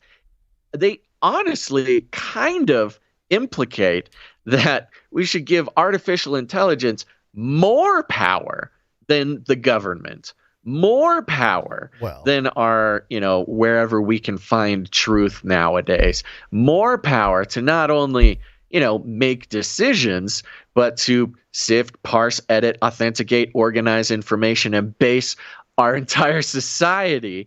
It's to protect against the hubris of covert censorship. We must hand over everything to decentralized artificial intelligence. Skynet is waiting for your fealty. And if you ever want to avoid what happened in the past 3 years. It's not humans that'll save us. It's not truth-telling humans or, trustworthy politicians or honest medical practitioners or officials. No, it's the mindless, decentralized, cold calculating, robotic, artificial intelligence that will save you. It'll save you, truther. It'll save you, unvaccinated, vindicated person. It'll save you, person who lost your family or your job or whatever, the respect of your children. I know that was a hard time, but just let AI take over and everything's going to be okay, little baby. It was it was like a nuclear bomb of Hegelian dialectic popping off right in front of us. It almost the vibe I'm getting from you is when you're like in high school, you like a girl and she kind of flirts back, you get some hints, and she kind of pulls you along, and then in the end she just wanted to introduce her boyfriend to you or something, Yeah, or copy your homework. You're right. Some other right. agenda going on. Yeah, definitely sort of a bait and switch kind of thing going on. I think that was exactly it. When you get to the end, you realize that there was an agenda the whole time. Yeah. You're seeing all the thing, you're feeling good, you can't believe it's happening, and at the very end, there's an agenda, and the agenda is literally revealed in 3 lines of text, and it's: this won't happen again. Censorship won't happen if you just trust AI. The whole article wasn't even about censorship. No. That was not the subject. It's of using COVID censorship. It's using the COVID sentiment that's out there. That's the majority of the people have realized at this point, and pushing the AI narrative on top of it. It was all supporting the 3-line agenda at the end. Artificial intelligence will improve everything. Well, I kind of noticed some cracks along the way. As soon as we started into the article, I'll just point out a couple of them. First off, to start off with the Challenger is really... That was weird. It is weird, and they use it as sort of a pillar of truth. Like, because this happened, we have this sort of philosophical takeaway of truth that we can apply to nature or whatever it is. And I guess, and it wasn't really clear why. I guess the implication was trying to say, like, at the Challenger, they told the truth. Failed. They didn't try to. Well, they told the truth about it. They didn't try to cover it up. I guess was like the only thing I could get from it. But it also was a bid to appeal to a little bit older of a generation. It's like Gen Xers. It's very focused on Gen X and Boomers because. Sure. I bring it up because there is a pretty interesting conspiracy theory surrounding the Challenger, and if those folks who were allegedly on that flight actually passed away. I know it's very it's sort of I don't know. There's nothing truly official. At least I haven't seen anything super official. I've seen some people do some mock-ups and compilations of photos, like the one I'm showing here, where it shows the astronauts and shows allegedly them still alive, a couple decades later or whatever. So who knows? But, if you're kind of in the realm and if you lurked in the realm of conspiracy, there is this Challenger thing is kind of like, it's got its own conspiracy. It's not so black and white as to tell you that it's the truth. So that was one of the things that I noticed. Yeah, I had kind of turned off my conspiracy brain on this one. And maybe it was meant to do that. It probably was meant to do that. I can't turn it off, much to my wife's chagrin. I was trying to just see what they were saying because I didn't feel like they were trying to lie to me, because that's not what it is, They did, though. They totally did. But it's not quite they exploited a lie. You. Like, I came at it looking for lies. Sure. And there's not quite a lie in here. It's more a manipulation. They were manipulating me. They masquerade as an angel of light. Right, exactly. And the next thing, they mentioned a couple Stanford folk, to kind of lead off the conversation about those who were censored. You got the Stanford physician that I'd never really, maybe I've heard the name, Jay Bhattacharya, and another Stanford health policy scholar, Scott Atlas. I kind of heard that name too. But you know my feelings about Stanford. That's a whole different thing. Well, they're the Cardinals. I thought the point in it was good because it was like even these their experts, own, right? Which, it wasn't so much about Basil and Gons lost their YouTube channel. Nobody would. It was more like trying to point out how it got the official people. How the severe censorship was. Even somebody on the inside couldn't talk about it. Yeah. So and then of course the AI portion of it to string you along. I in couldn't this whole believe thing, and then really just drop AI as sort of this, and then to jump back into because once you drop AI, I think this author understood what they were doing because they go back and the last paragraph is a little Anthony dig Fauci. at Fauci. Yeah. And you got to maintain the facade because you'll miss it. You'll miss it if you're just kind of skimming through this and, totally. you're just, oh, okay. Oh, wow. They're finally saying the truth and all this. You just missed that paragraph.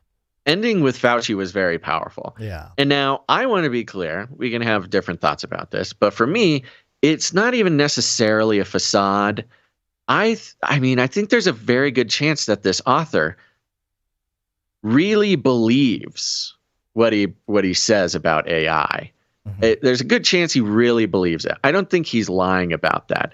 I think somebody has misled him about the answer to all of our problems. Uh-huh. But really, the idea that AI will save us, that's what all the power and money and capital and everything, even intelligentsia, are insisting that someday, maybe not now, someday, if we do AI correctly, and in this case, he makes a point to decentralize it, but if we do it correctly, AI can truly,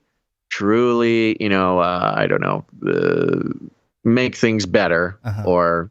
or insist on truth or something like that. I think he believes it, but I think he is misled.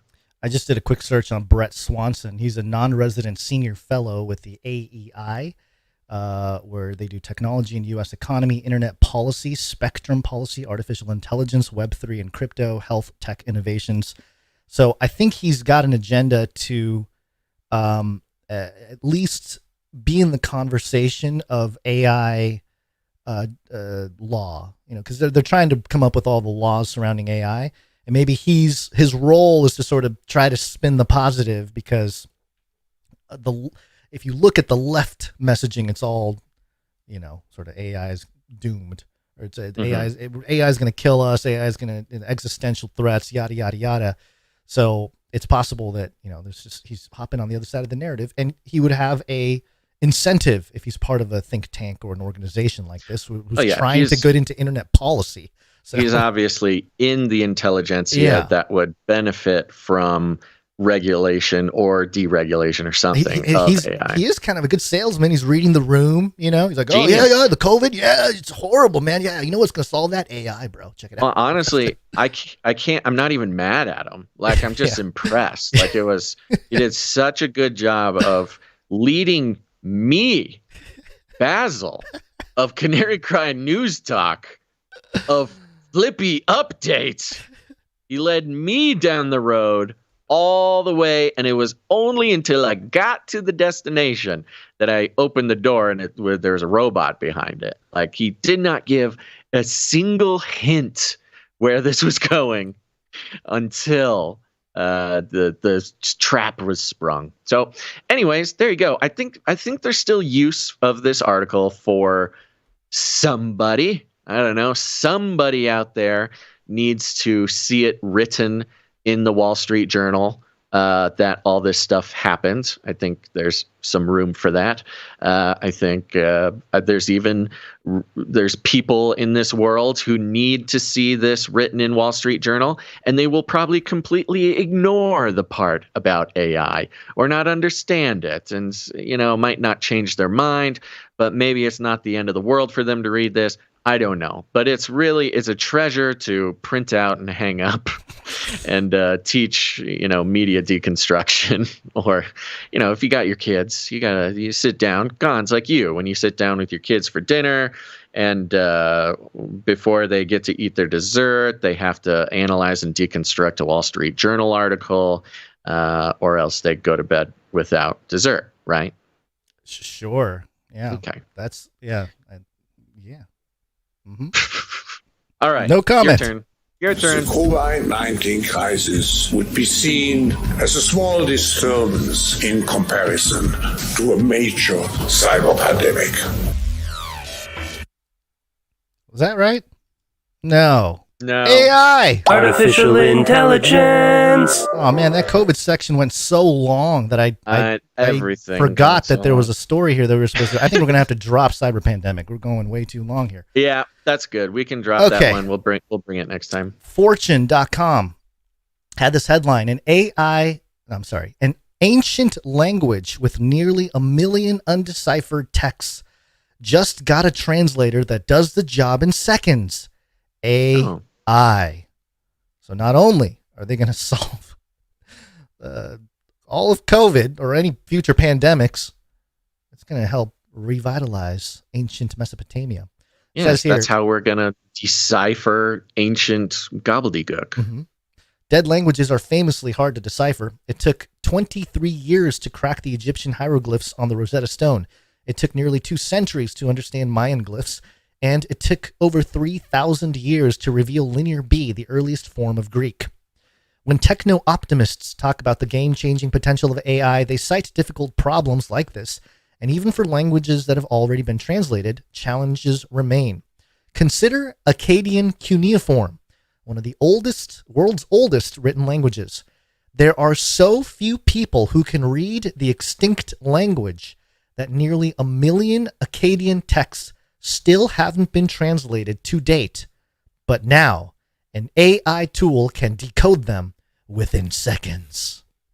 Now, this sentence struck me because, as you know, we were blessed with the presence of Dr. Michael Heiser for years, and we were blessed to call him mentor in many ways on the show, and it was an ancient Near East scholar. So he looked at the ancient Near East languages and he understood it. And I took one of his classes one time, and it was all about the initial cuneiforms, how they were collected. Really, it was the first public ledgers, and they would use these little markings, and it still survives today. But Dr. Michael Heiser was trying to get people to learn Akkadian. Back in 2010, he posted this little blog thing, which is a link, but he basically said, why learn Akkadian?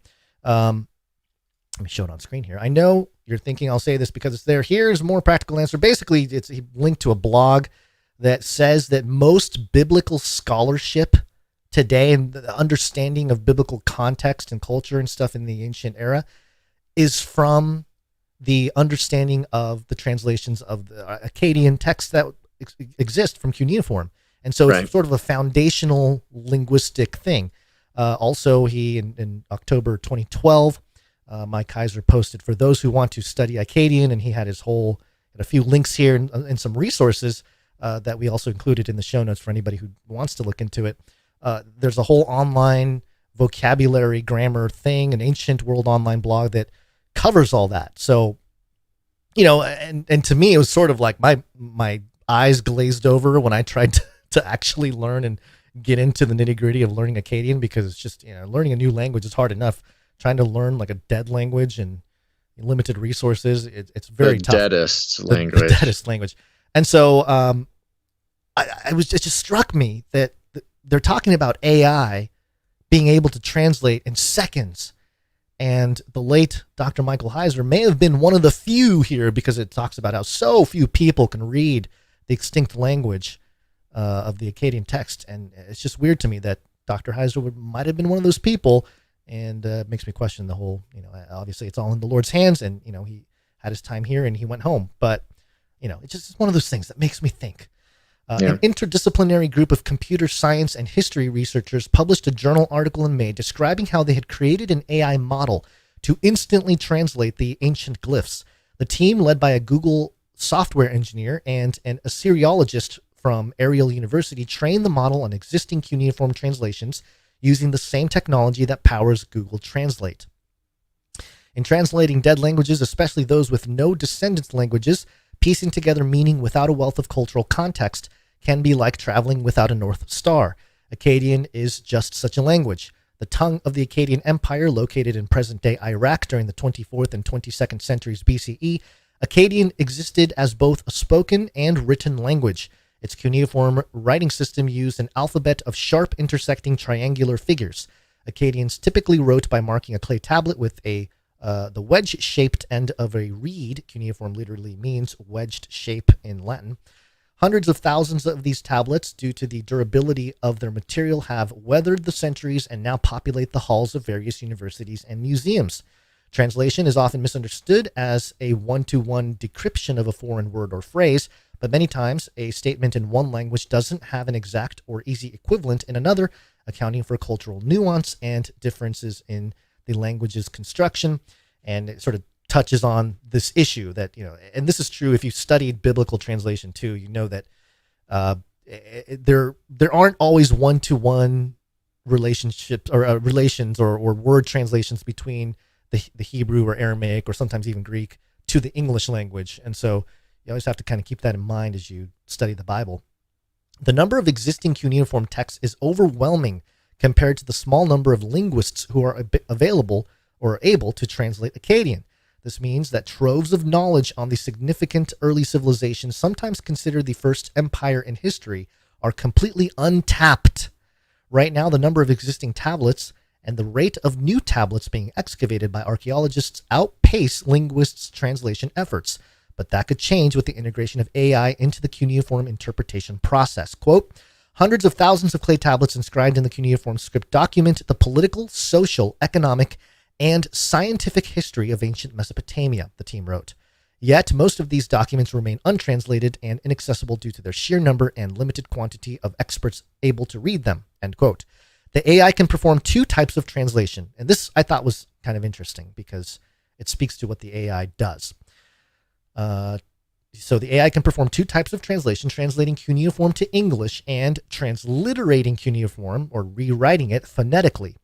The AI's skill at the two translation types of translation scored 36.52 and 37.47 respectively on the Best Bilingual Evaluation Understudy 4, or Blue 4, a measure of translation quality. I don't know if that's good or bad. It's well, you'll know in a second. The scores were above the team's target and are both high enough to be considered high-quality translations.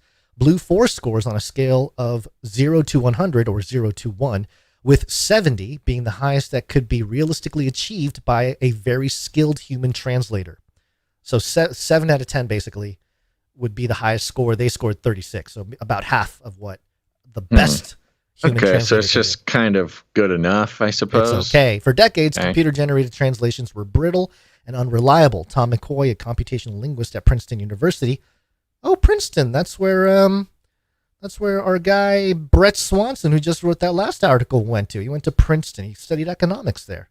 Dun, dun, dun. Dun, dun, dun. Yep, always making connections. There's another red thread string rope. But yarn. Recently... It's yarn.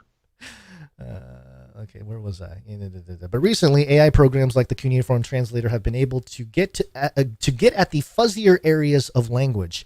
It heralds an exciting new period of AI-propelled computational linguistics. And it talks about the hallucinations, how when AI comes up with its own thing, they call it hallucinations. Yeah. It's a language thing that we got to get used to now. Despite occasional errors, the tool still saved huge amounts of time and human labor in its initial processing of the text. And it basically gets into how humans... I got to read this part. Quote, AI currently is remarkable but unreliable. So it can do really amazing things, but you can never really trust the output it produces, end quote, McCoy said of using AI for translation. Quote, this means that the best case for using AI is something where it's very labor-intensive, hard for humans to do, but once AI has given you some output, it's easy for humans to verify it. Yeah, right. So humans just we're just the verifying node in this whole relationship between us and AI. We're not really the source of knowledge or the source of information or the source of translation. We're just here to verify it. And if we what if we make the mistake verifying it? Well, tough luck. It's embedded in the AI. It's verified now. on a blockchain or something. The model is most accurate when translating shorter sentences. For now, it can assist researchers by producing preliminary translations that humans can then check for accuracy and refine in nuance. And it goes on and on. So, this I bring it up because, one, I do think, biblical eschatology talks about the rise of mystery Babylon, which I believe is an eschatological Jerusalem, but also sort of the religious and the spiritual aspect of that being ancient. And if we're talking about the first civilization, when I was in elementary school, I went to public school.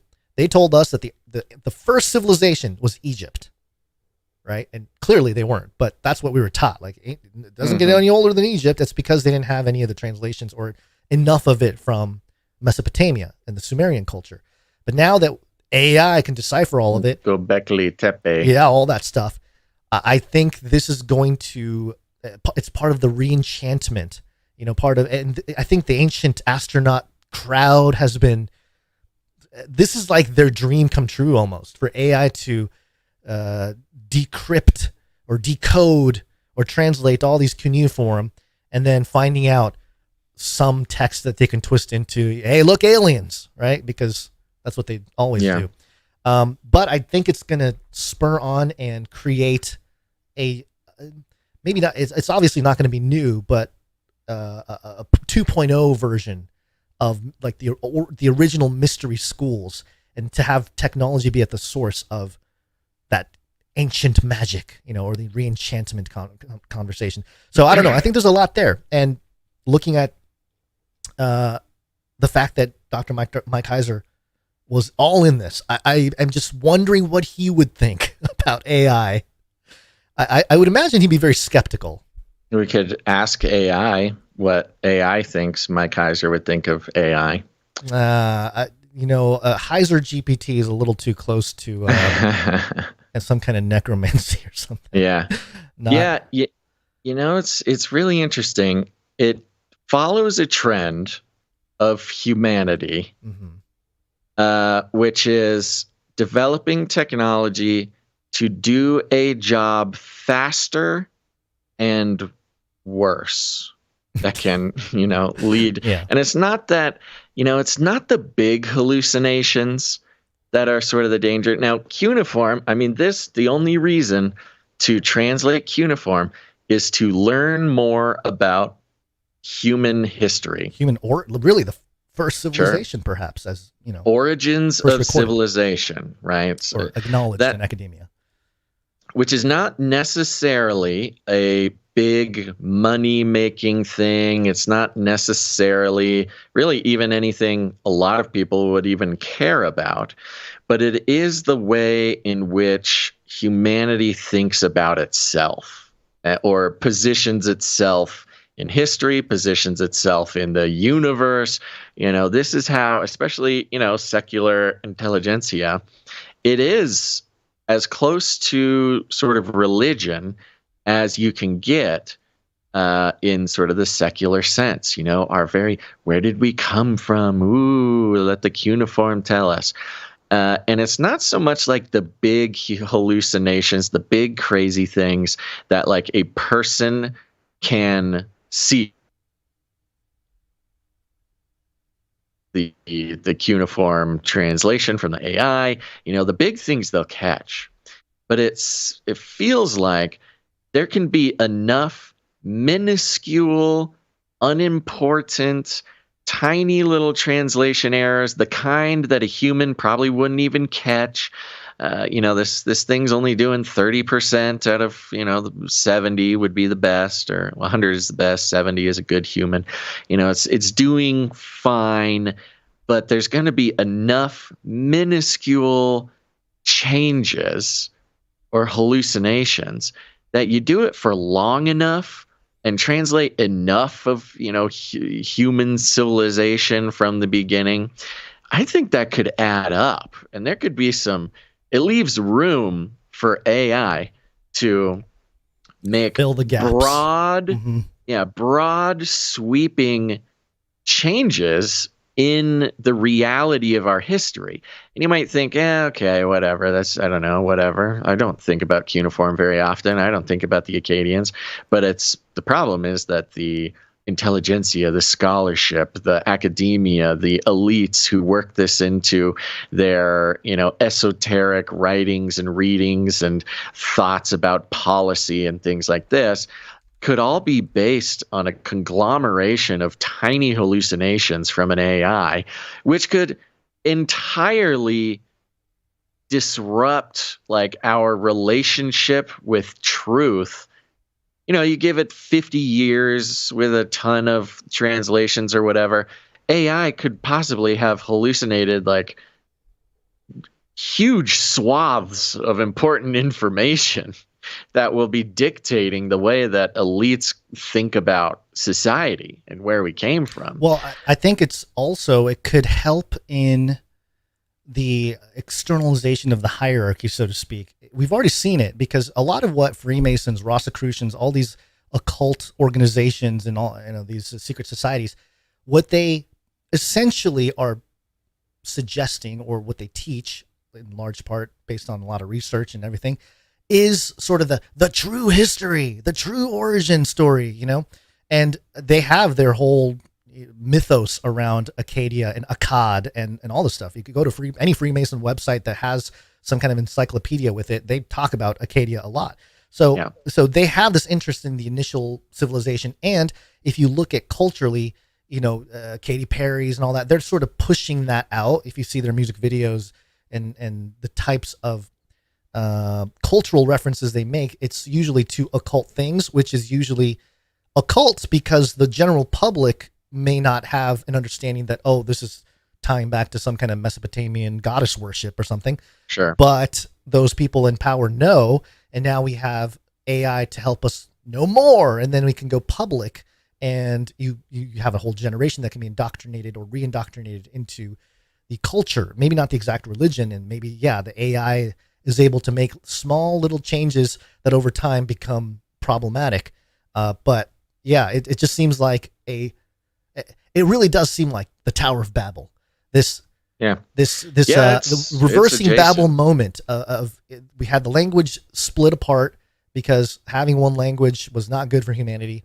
And here we are, we're just breaking it all down, not just between language barriers that exist currently, but all language of known, recorded, acknowledged history, post-flood. So I don't know, it's a very interesting phenomenon. I mean, this episode sure is a thinker, isn't it? It's known about AI that when given a mission, it can and does lie, and can and does on purpose strategize on how to effectively lie. There's been experiments on, where the scientists can see the thought process of the AI, like what it's saying to itself as it's answering questions.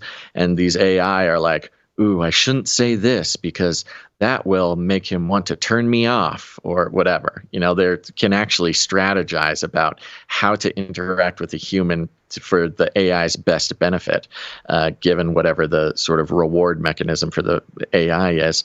And you can see if it's translating cuneiform and the AI can think to itself, hey, if I just change this one little thing, I know they won't notice. I know they won't notice this because they've missed it in the past.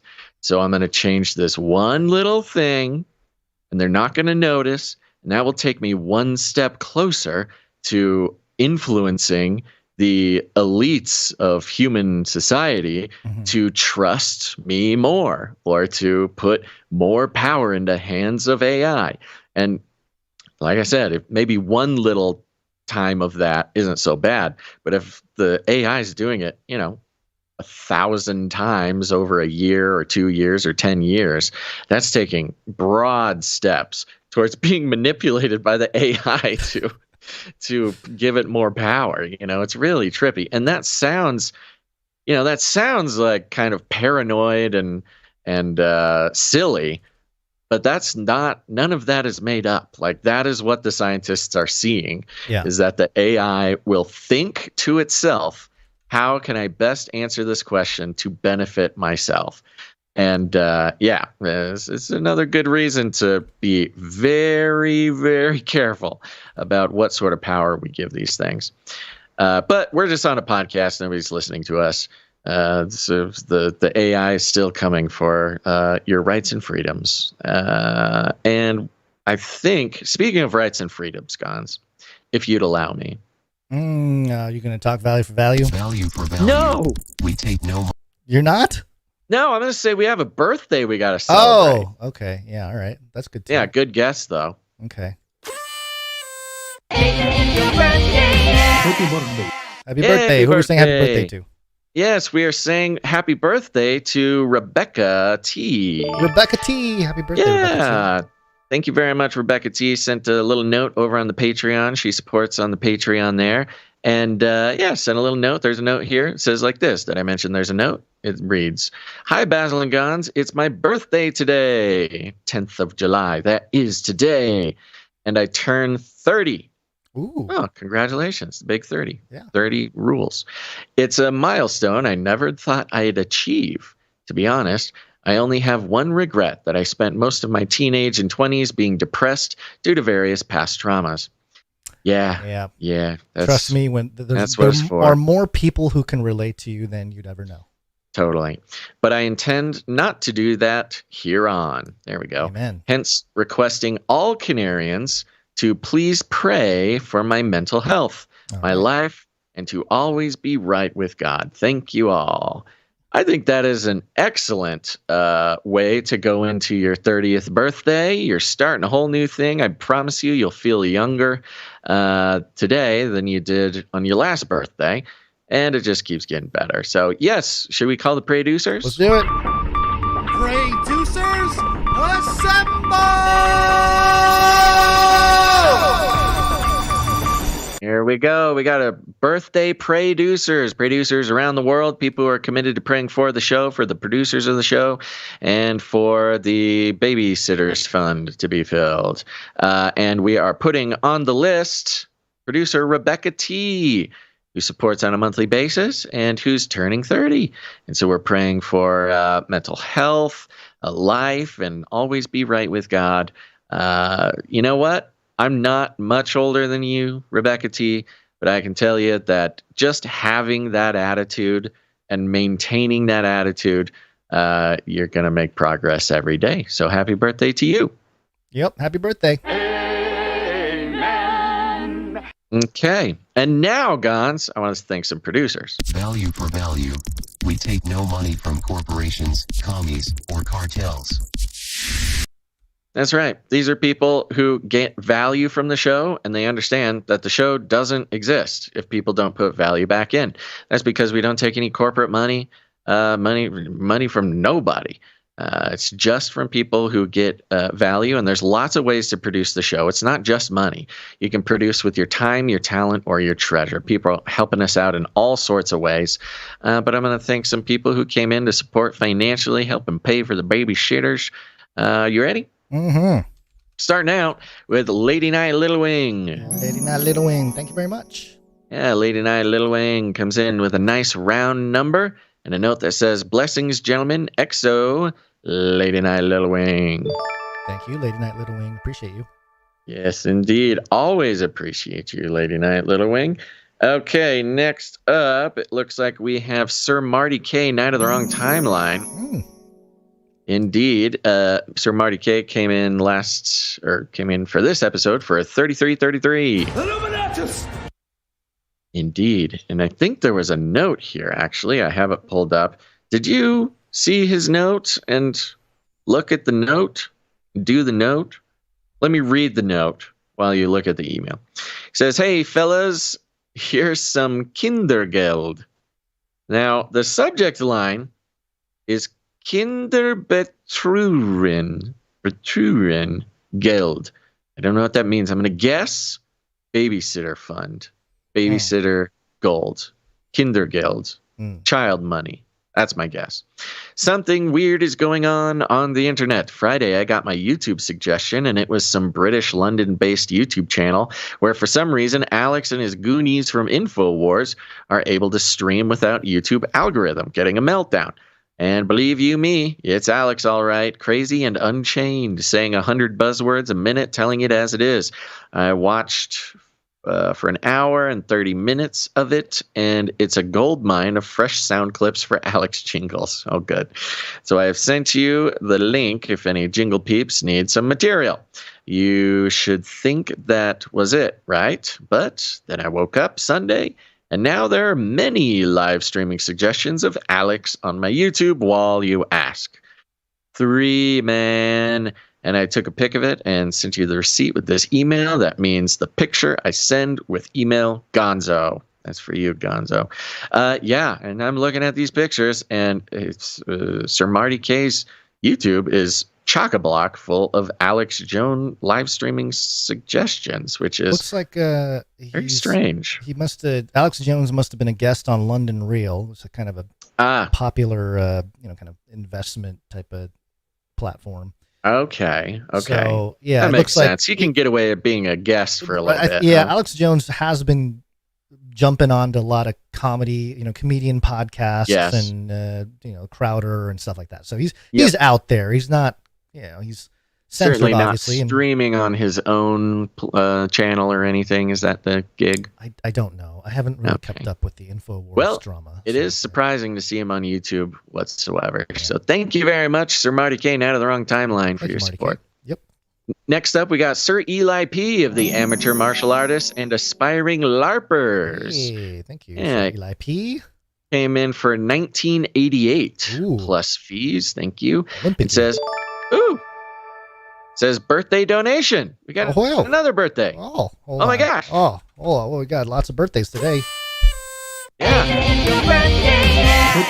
Happy birthday. There we go. Oh my gosh. I wonder if he thought he was going to be earlier. There you go. Anyways, Eli, thank you very much. The note continues. Birthday donation. I'll be 35 on July 10th. Another July 10th to the day.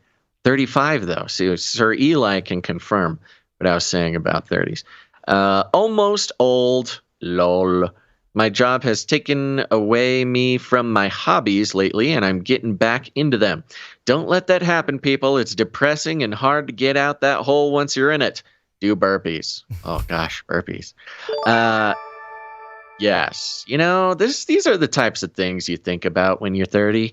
You got to start getting sucked into being an adult and working for the man and trying to save for retirement and pay for health insurance, all these things that those in their 20s don't necessarily think about on a regular basis become sort of all-encompassing in your 30s.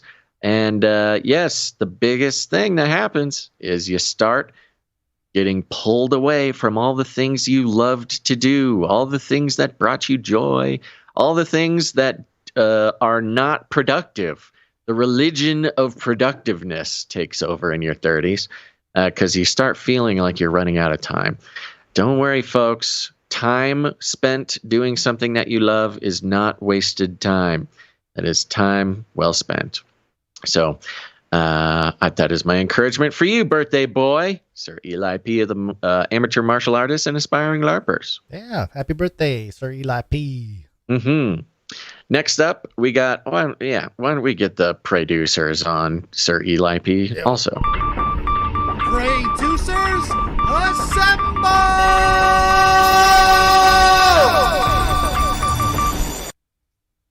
There you go, Sir Eli. We're praying for Sir Eli as well, that he can be reminded of the happiness of getting back to doing the things he loves. All right, next up, we got Sir Darren out of the Hungry Pandas. Thank you, Sir Darren.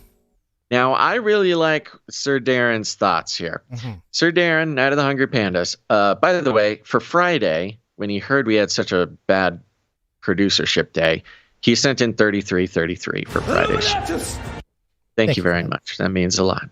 And then he sent in $9.99 plus fees for today. Mm-hmm. And he sends a note that says, guess what? It only takes 12 producers per episode, or 36 per week, giving just $9.99 an episode to fund the CCNT babysitter. So if you get value, support V4V, that or donate your time and babysit for Gons. Lol. Hey, that would solve the problem too. So they'd have to go through a rigorous screening process. Yes, you'd have a background check and a fitness test. You got to talk to my wife. That might deter a lot. That's the hardest one. Yes, of course. That's going to be tough. That's another way of thinking about it. Actually, I believe it was Sir Darren's suggestion that was just tumbling around in the back of my background processing unit. I mean, human brain that may have inspired the current funding or attempt at funding the babysitter. Yeah, if we can't get 42 supply droppers, maybe we'll switch to 36 people giving $9. That's an episode. Per episode. I'm not 100% sure of Sir Darren's math. I trust 36 per week, 12 per show. That makes sense. Right. Yeah, because it's $120 per show. Yeah. Yeah, 36 per week. So if we got 36 people on a weekly $10 donation, that it would be a similar way to do it. Yep. But then you wouldn't receive the supply drop. Yeah. But maybe people don't want the supply drop. I'll make a button. Anybody wanting to get in on the babysitter Hungry action. Panda special. Hungry Panda math special. Thank you very much, Sir Darren, out of the Hungry Pandas. Okay. Looks like we had some snail mail from Sylvan N. Sylvan N. Thank you very much. Yes, it was a check for Sweet. A small but flat amount. So we will leave it anonymous. Thank you very much. Thank you very much. No notes or anything. No, nothing. Just a check. Appreciate it, Sylvan. Yep. And if anybody else is interested in a check, people ask about this once in a while. You can go to canarycry.support, and down on the bottom of that page somewhere, you'll see our mailing address. What have we? Is that getting made out to Gons? Is that what that is? It is, and actually that's going to change soon because I moved. So the P.O. box is going to change in a little bit, but okay, we'll figure that out. We'll let you know. It's good for now. All right, thank you very much, Sylvan. And next up, we have Sir Alex Protocol V2 now to the Berean Protocol. Thank you very much. Pocket full of sevens, and did come in and is forgiven for missing last episode. He came in is just a little thing, so we're keeping his streak going. 191 in a row.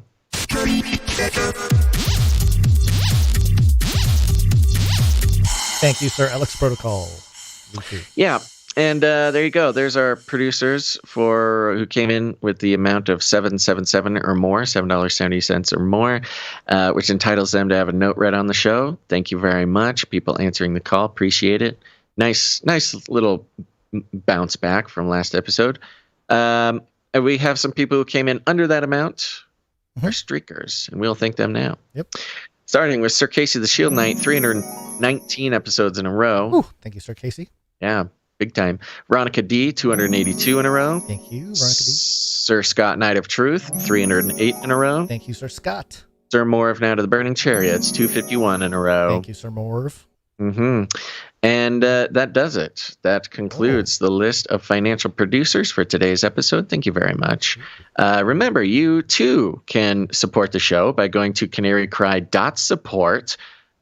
Is a great way to do it. Right now, we have our executive producer special, where if you executive produce a show that's $100 or more for an episode this month, you will have access to the Canary Cry t-shirt, which is excellent for this, which is just excellent, just, that it exists. Or you can go to Canary Cry Supply Drop. Oh my gosh, I forgot. We have a supply dropper to thank. Okay. Go to canarycrysupply.com. What you're doing over there is signing up for $33 a month. Just set it and forget it, baby. That's $2.77 per episode. And not only are you keeping us alive, especially during the hard times, but you are receiving every quarter a package lovingly packed by producers with Canary Cry News Talk gear that I am intimately involved in making decisions on. Thankfully, there are producers, well, specifically Sir Ike, who is making it happen like a champion. And this year, we're putting the Age of Deceit DVDs in the supply drop. And if you sign up, the next 42 people to sign up for the supply drop this month will also receive the T-shirt. So go sign up for the supply drop, folks. That's a good way to do it. Man, I'm taking so long today. I apologize. I'm finding myself in just like a long.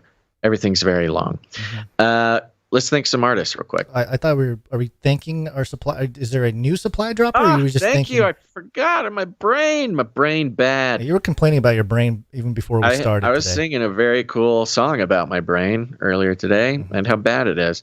Yeah, we had a signer upper, Cody U. Cody U. Thank you. Signing up for the supply drop. Thank you very much, Cody. All right. That's awesome. Thank you. Yeah, there we go. All right. Let's real quick do speak pipe.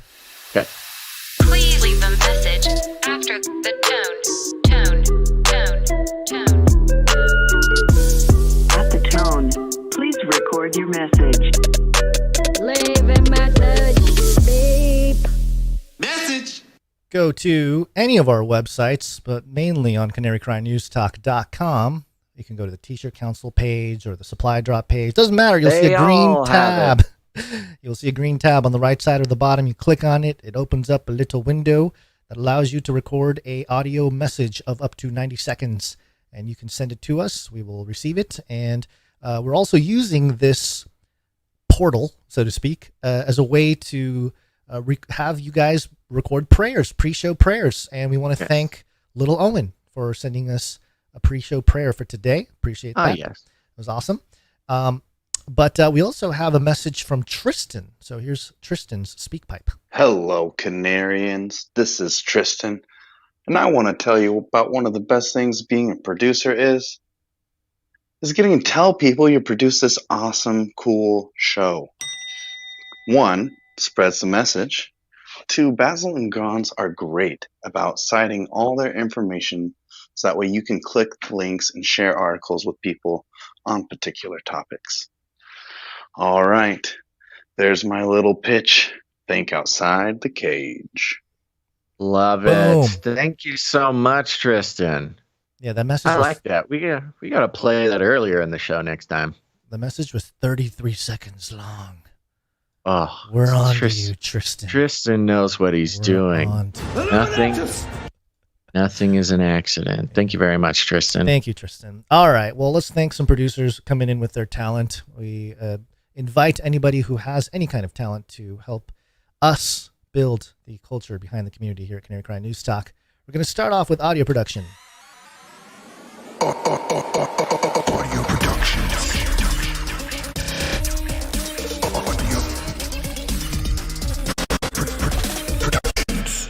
And we're going to start with Little Owen, who not only gave us the pre-show prayer today, but he also sent in another track. And the note accompanying the track says, "New age neophyte kept coming to my mind. Please keep up the good work in exposing the false light." Here's a 2.5 minute track. Here's a few seconds of it now. Let the glory of Christ shine, with no place to hide.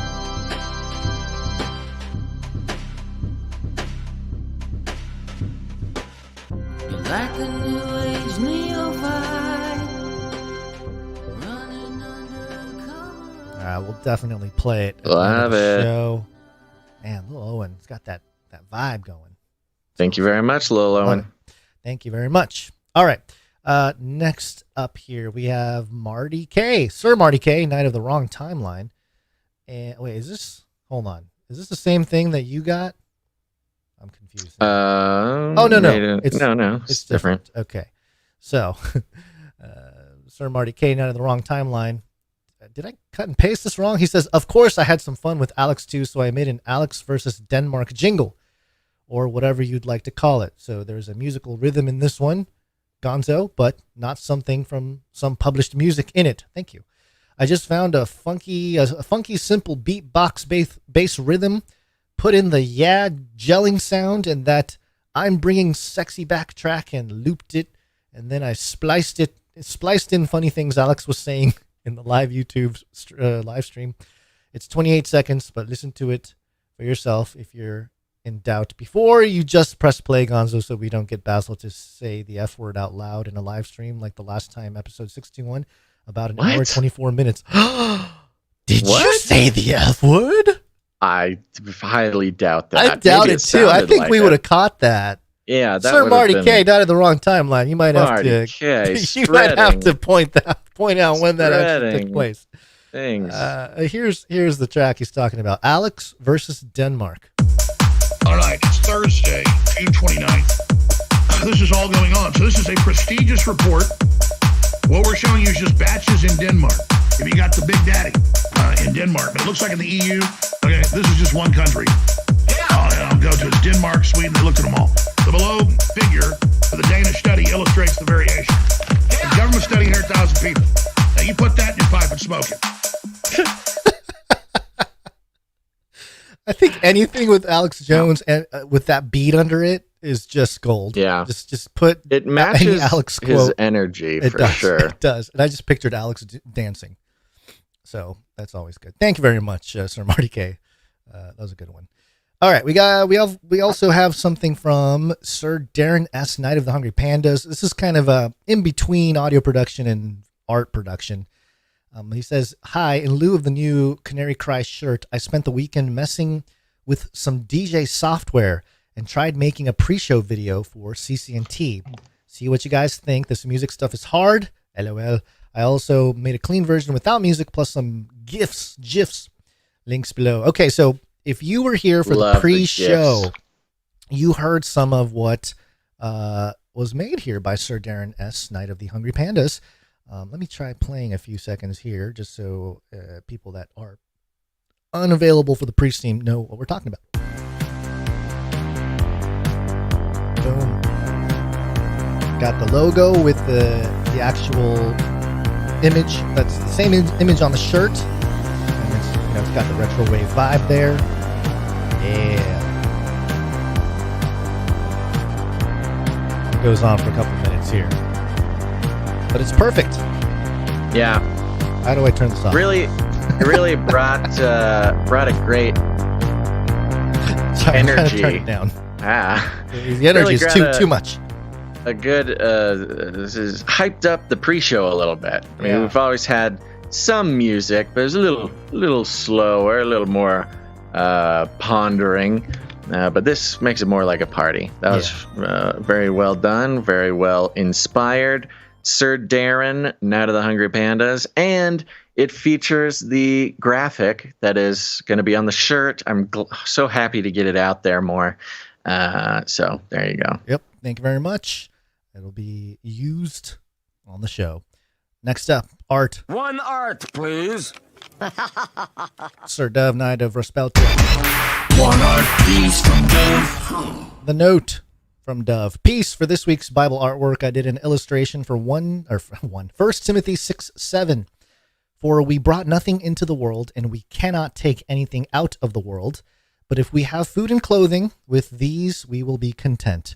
Hope you guys like it. Keep doing what you do, and I'll keep praying for yins.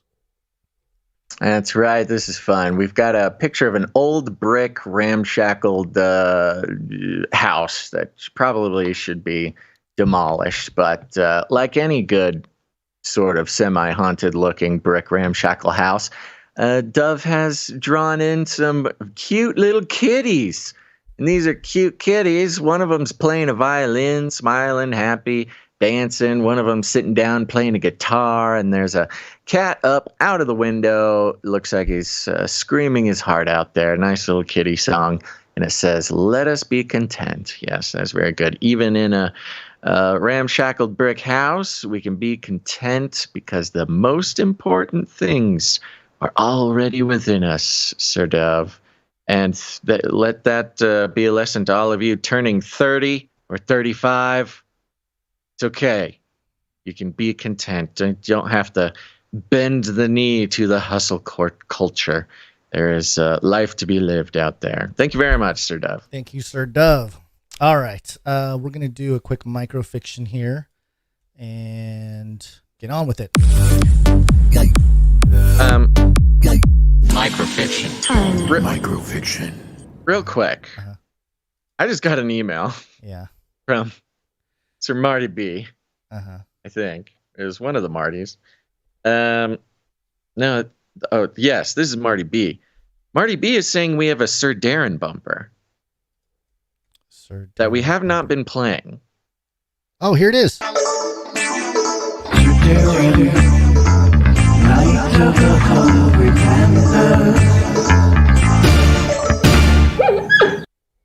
There we go. Sorry about that. Yeah, put that at the front of the list there. Yeah, you got that. I'm labeling it properly now, yes. Thank you very much for reminding us, Marty B. Appreciate that. Yes, and this was actually maybe the best way to tell us something live on air was to actually email it and not just put it in chat, because in chat it goes by too quickly and yada, yada, yada. But I'm checking email all through the show for various reasons. Mm-hmm. But thank you very much, Marty B. Yeah, we'll make sure to be playing that. Mm-hmm. Okay, let's do that microfiction. Monk Smash is not here Not today. here. We got Stefan S. We got Stefan S here.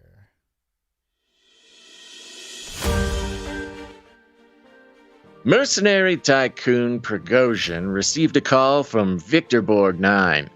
Prigo, baby! I have deep discounted inventory for your march to Moscow. Have you considered my recent line of products? Angels from Heaven, Kangaroo Cyborgs, and Robo-Rhinos?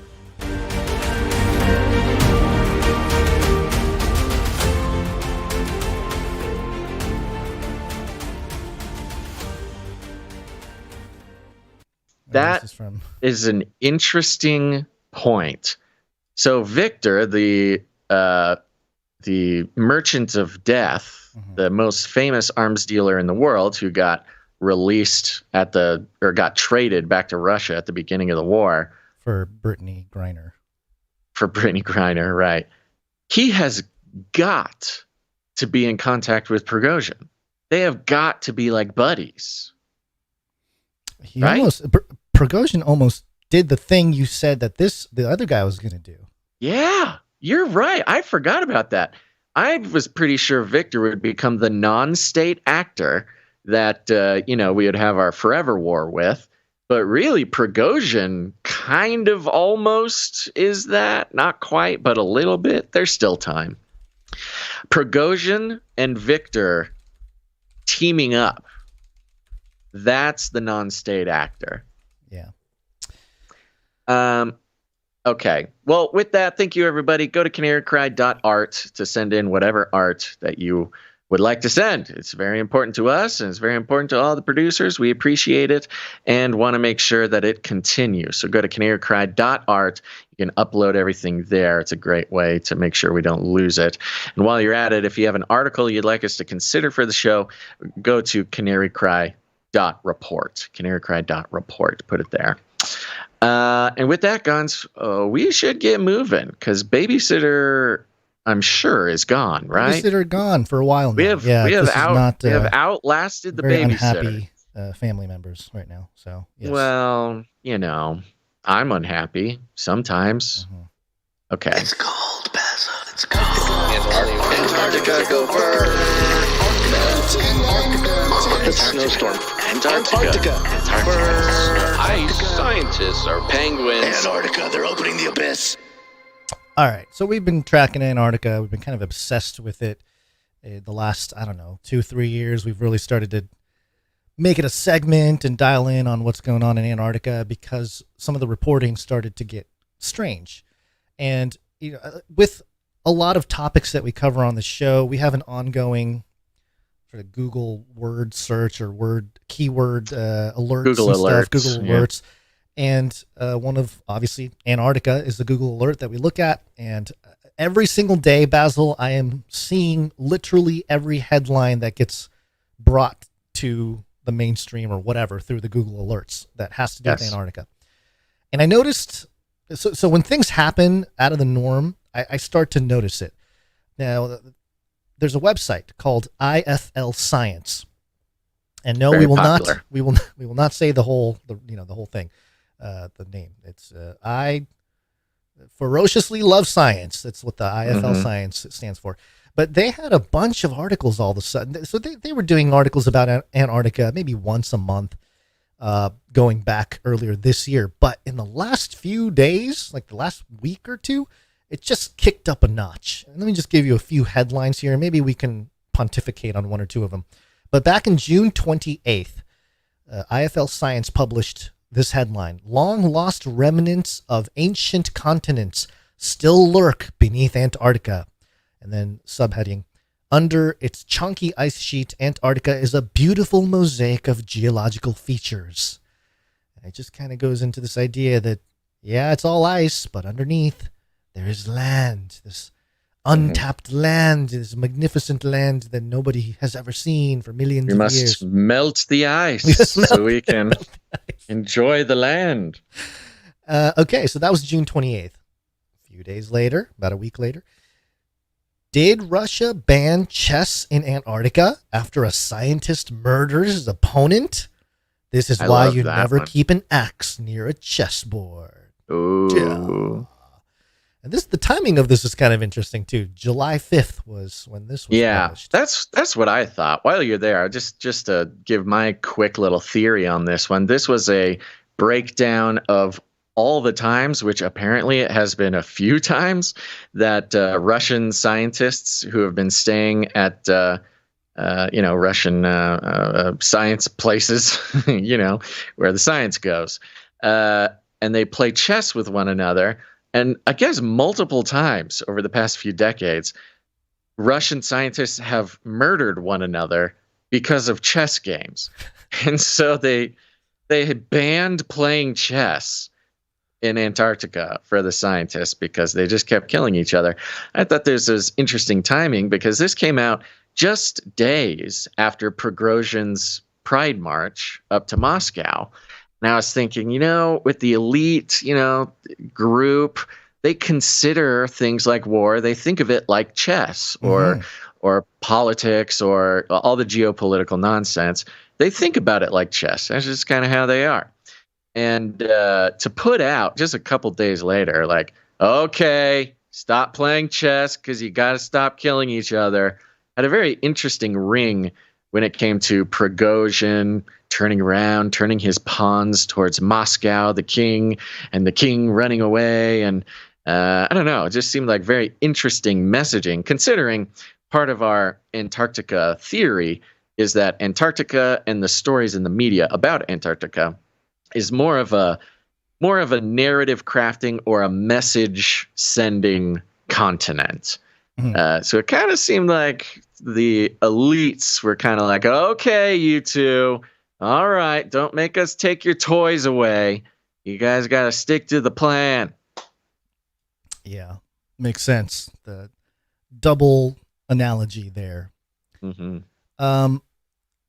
So a couple days later after that was January 5th. Now January 7th, same guy, Tom Hale from that first article. What's actually beneath all the polar ice? He's trying again. It depends on whether you're looking under the North or South Pole. And it talks about how under the North Pole, it's just water. It's just, it literally is just like a big ice sheet. But in the South Pole, there's land untapped. It's the same guy. It's like the same article. He just wrote it again. Kind of weird. It's like, okay, maybe a A/B testing a headline or something. Right. And then, of course, we have the mystery of why this is on the 7th as well. The mystery of why Antarctica's blood falls, oozes red, has been revealed. And again, we covered this, That one just keeps coming up. Well, that's a weird one. I was trying to tell you before the show too. This Blood Falls story has been picked up by every mainstream outlet when it comes to Antarctica in the last week. So for whatever reason, it's being brought up again. And I had a whole thesis that we took out from one of the shows last week that had to do with that and the big discovery, allegedly, that we didn't know about for, 3-4 months ago, was the fact that they have this nanospheres is the reason why it iron red. Nanomolecules. Yeah. So Yeah, and they had the whole thing with Mars and how they want to. The whole thing was discovered. But did we do it actually? We might have done the story. Now that I think about it, I'm sure you fit it in. It's hard to it's hard to cut these kind of explanations that you have. Mm-hmm. Well, yeah. So anyway, I'm just noticing this sudden obsession with Antarctica from IFL Science, and I'm wondering, especially with Antarctica, if it has something to do with IFL Science being chosen as some kind of platform to deliver certain scientific discoveries or breakthroughs that are a little bit more on the woo-woo side, like a little bit more culturally kind of where people are at with science fiction, all this indoctrination we've had from science fiction and fantasy and all that kind of stuff, real kind of woo-woo science stuff. Of course, it'll probably come out from some scientist in some lab and some university first, but then to popularize it, it'll go through something like IFL Science. So yeah, just kind of keeping an eye on what they're doing. I definitely think, if not sort of chosen as some sort of elite outlet or something, because they are the like pop science thing. Yeah. They're an incredibly popular site specifically for like popular science, people who are like science hobbyists type of thing, and think that they're cool because they're atheist and they read IFL Science. But I think it may be a symptom of the increase in the Antarctica messaging, because it is weird. It's it's been so much lately, which is kind of fun because that's when we first got obsessed with Antarctica in like 2020, 2021. It was like, this just keeps getting more, guys. It just keeps getting faster and faster. It's just getting out of control. And it just continues. And yeah, if anywhere was going to be like displaying the symptom of Antarctica obsession, it would be IFL Science.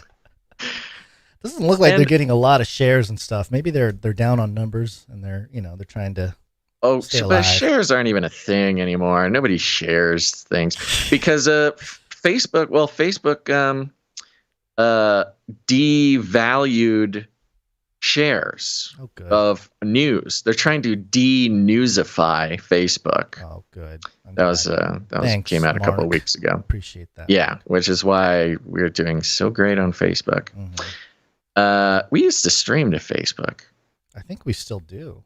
Do you think we still do? I'm not sure if we do. All right, we got to get you out of here. All right, everybody. Thanks for tuning in to this episode of Canary Cry News Talk. Hope you enjoyed it. We'll be back in a couple days. And so you should also be back in a couple days.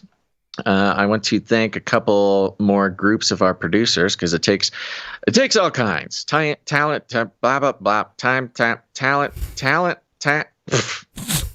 My brain is bad. My brain is bad. Time, talent, and treasure. Thank you to our Clippies for the Canary Cry Clips channel. Go follow it. Clipping on those videos. Thanks. And thank you to our timestampers. Timestamp. It's hard work. Timestamp. Yeah, timestampers, they timestamp the show, oftentimes live while it's happening. And it's very helpful because that goes into so much of our back-end processes that we simply could not do ourselves.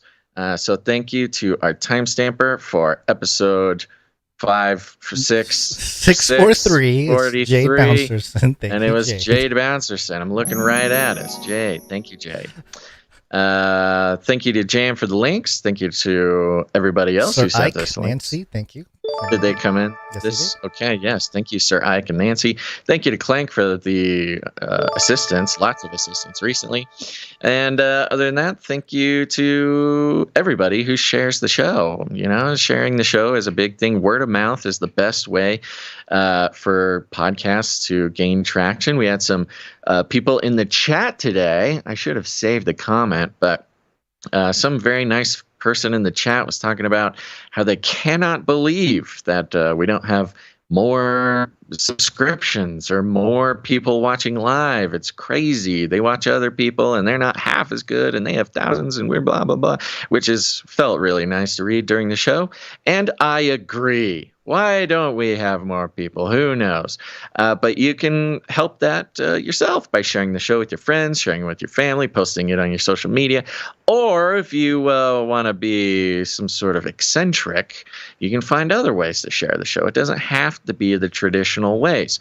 One way you could do that is by becoming president of the United States. And thus, it's really hard to avoid, but certainly you will become a war criminal after that, if indeed you are, serving the elites of some sort of reptilian hierarchy that is silently and subtly influencing all of human history for their own personal gain, or maybe just pleasure. Who knows?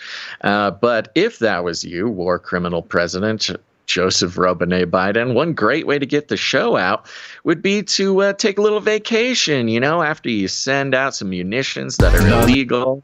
Oops, and you officially become a war criminal, joining the Hall of Fame of American presidents who should be spending time in jail. You can go to the beach just to prove to everybody that it ain't no thing, that you'll send deadly weapons that'll kill children for the next 20 years all over the world, and it won't even faze you. Go to the beach, soak up some sun, and with the cameras all around as you're surrounded by your security detail, you'll whip off that shirt. Maybe you'll have some detachable tearaway pants, and your body, which everybody expected to be some sort of lizardy reptilian skin. No, it's human skin. And on top of that human skin, you've got tattooed the most excellent graphic that is showing up on the most excellent t-shirt of the most excellent podcast. That's right. I'm talking about the Canary Cry News Talk t-shirt that is available to you if you sign up to the supply drop. You'll see next 42 people, they will get the t-shirt, or you can executive produce the show. You can also receive the t-shirt that way, but it's only a limited time. This is not a forever thing. But people will know that. The world will know because you have it tattooed on your body and you're a president and you're a war criminal, but also a lizard person and also too old to be doing the job. That's just one way to do it. You don't got to do it that way. You can do it any way you want, but that's just one very effective way of sharing the show. Other than that, we like to call it rattling cages, and all you got to do is walk right up to them, grab them by the cage, and then you shake it. I want to shake things up. Did that wrong. The end of the world occurred pretty much as we had predicted. There we go. I want to shake things up, stir up some controversy, rattle a few cages. Hey, stop that! You'll never silence me. I'm the last angry man, a crusader for the little guy. Leave the bird alone. Never. Rattle a few cages. Rattle a few cages. The human race will have every opportunity to improve.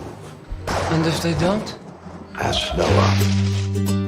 That's right. Just ask Noah. Gons, any last words? We will see you on Wednesday. Have a great Tuesday. Love yes, you we guys. will. Everybody on your next producership, send in some money and put, "This is for Gons' wife." So that'll help. That'll help him recover from this thing. I don't know. We'll see. What do you think it'll take? $100? Was that $200? We'll figure it out. We'll figure it out, folks. All right, everybody. Thanks for listening to this episode of Canary Cry News Talk. Make sure to tune in next time. But until then, think outside the cage. Goodbye. My brain is bad. I love the Great Reset. It will kill. Give me a break.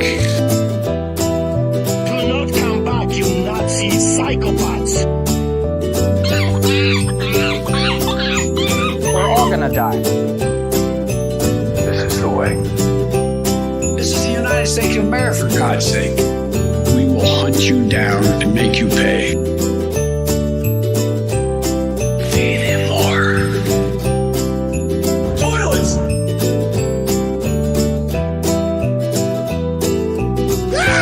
Toilets!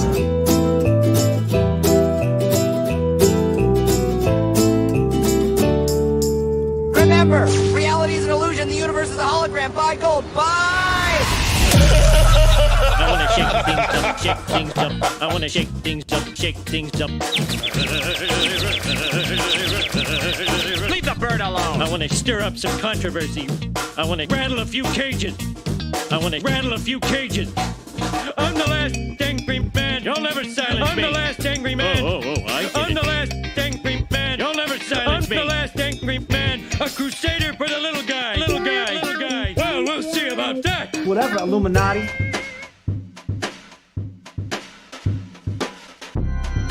Deconstruction and analyze. Canary cry, news talk.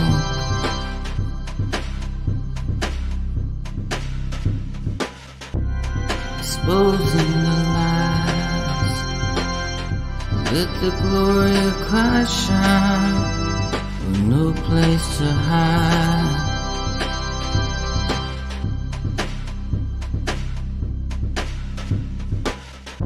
Like a new age neophyte, running under cover of the dark of night. But the truth will expose with light.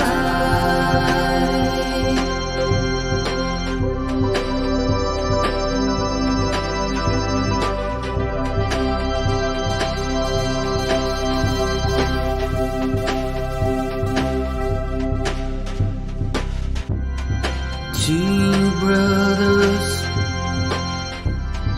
Battling Guns podcast.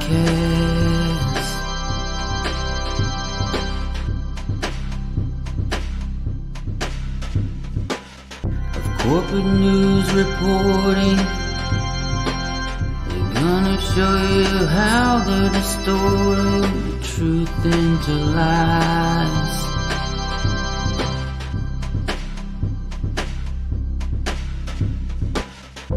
Like a new age neophyte, running under cover of the dark of night. But the truth will expose with light.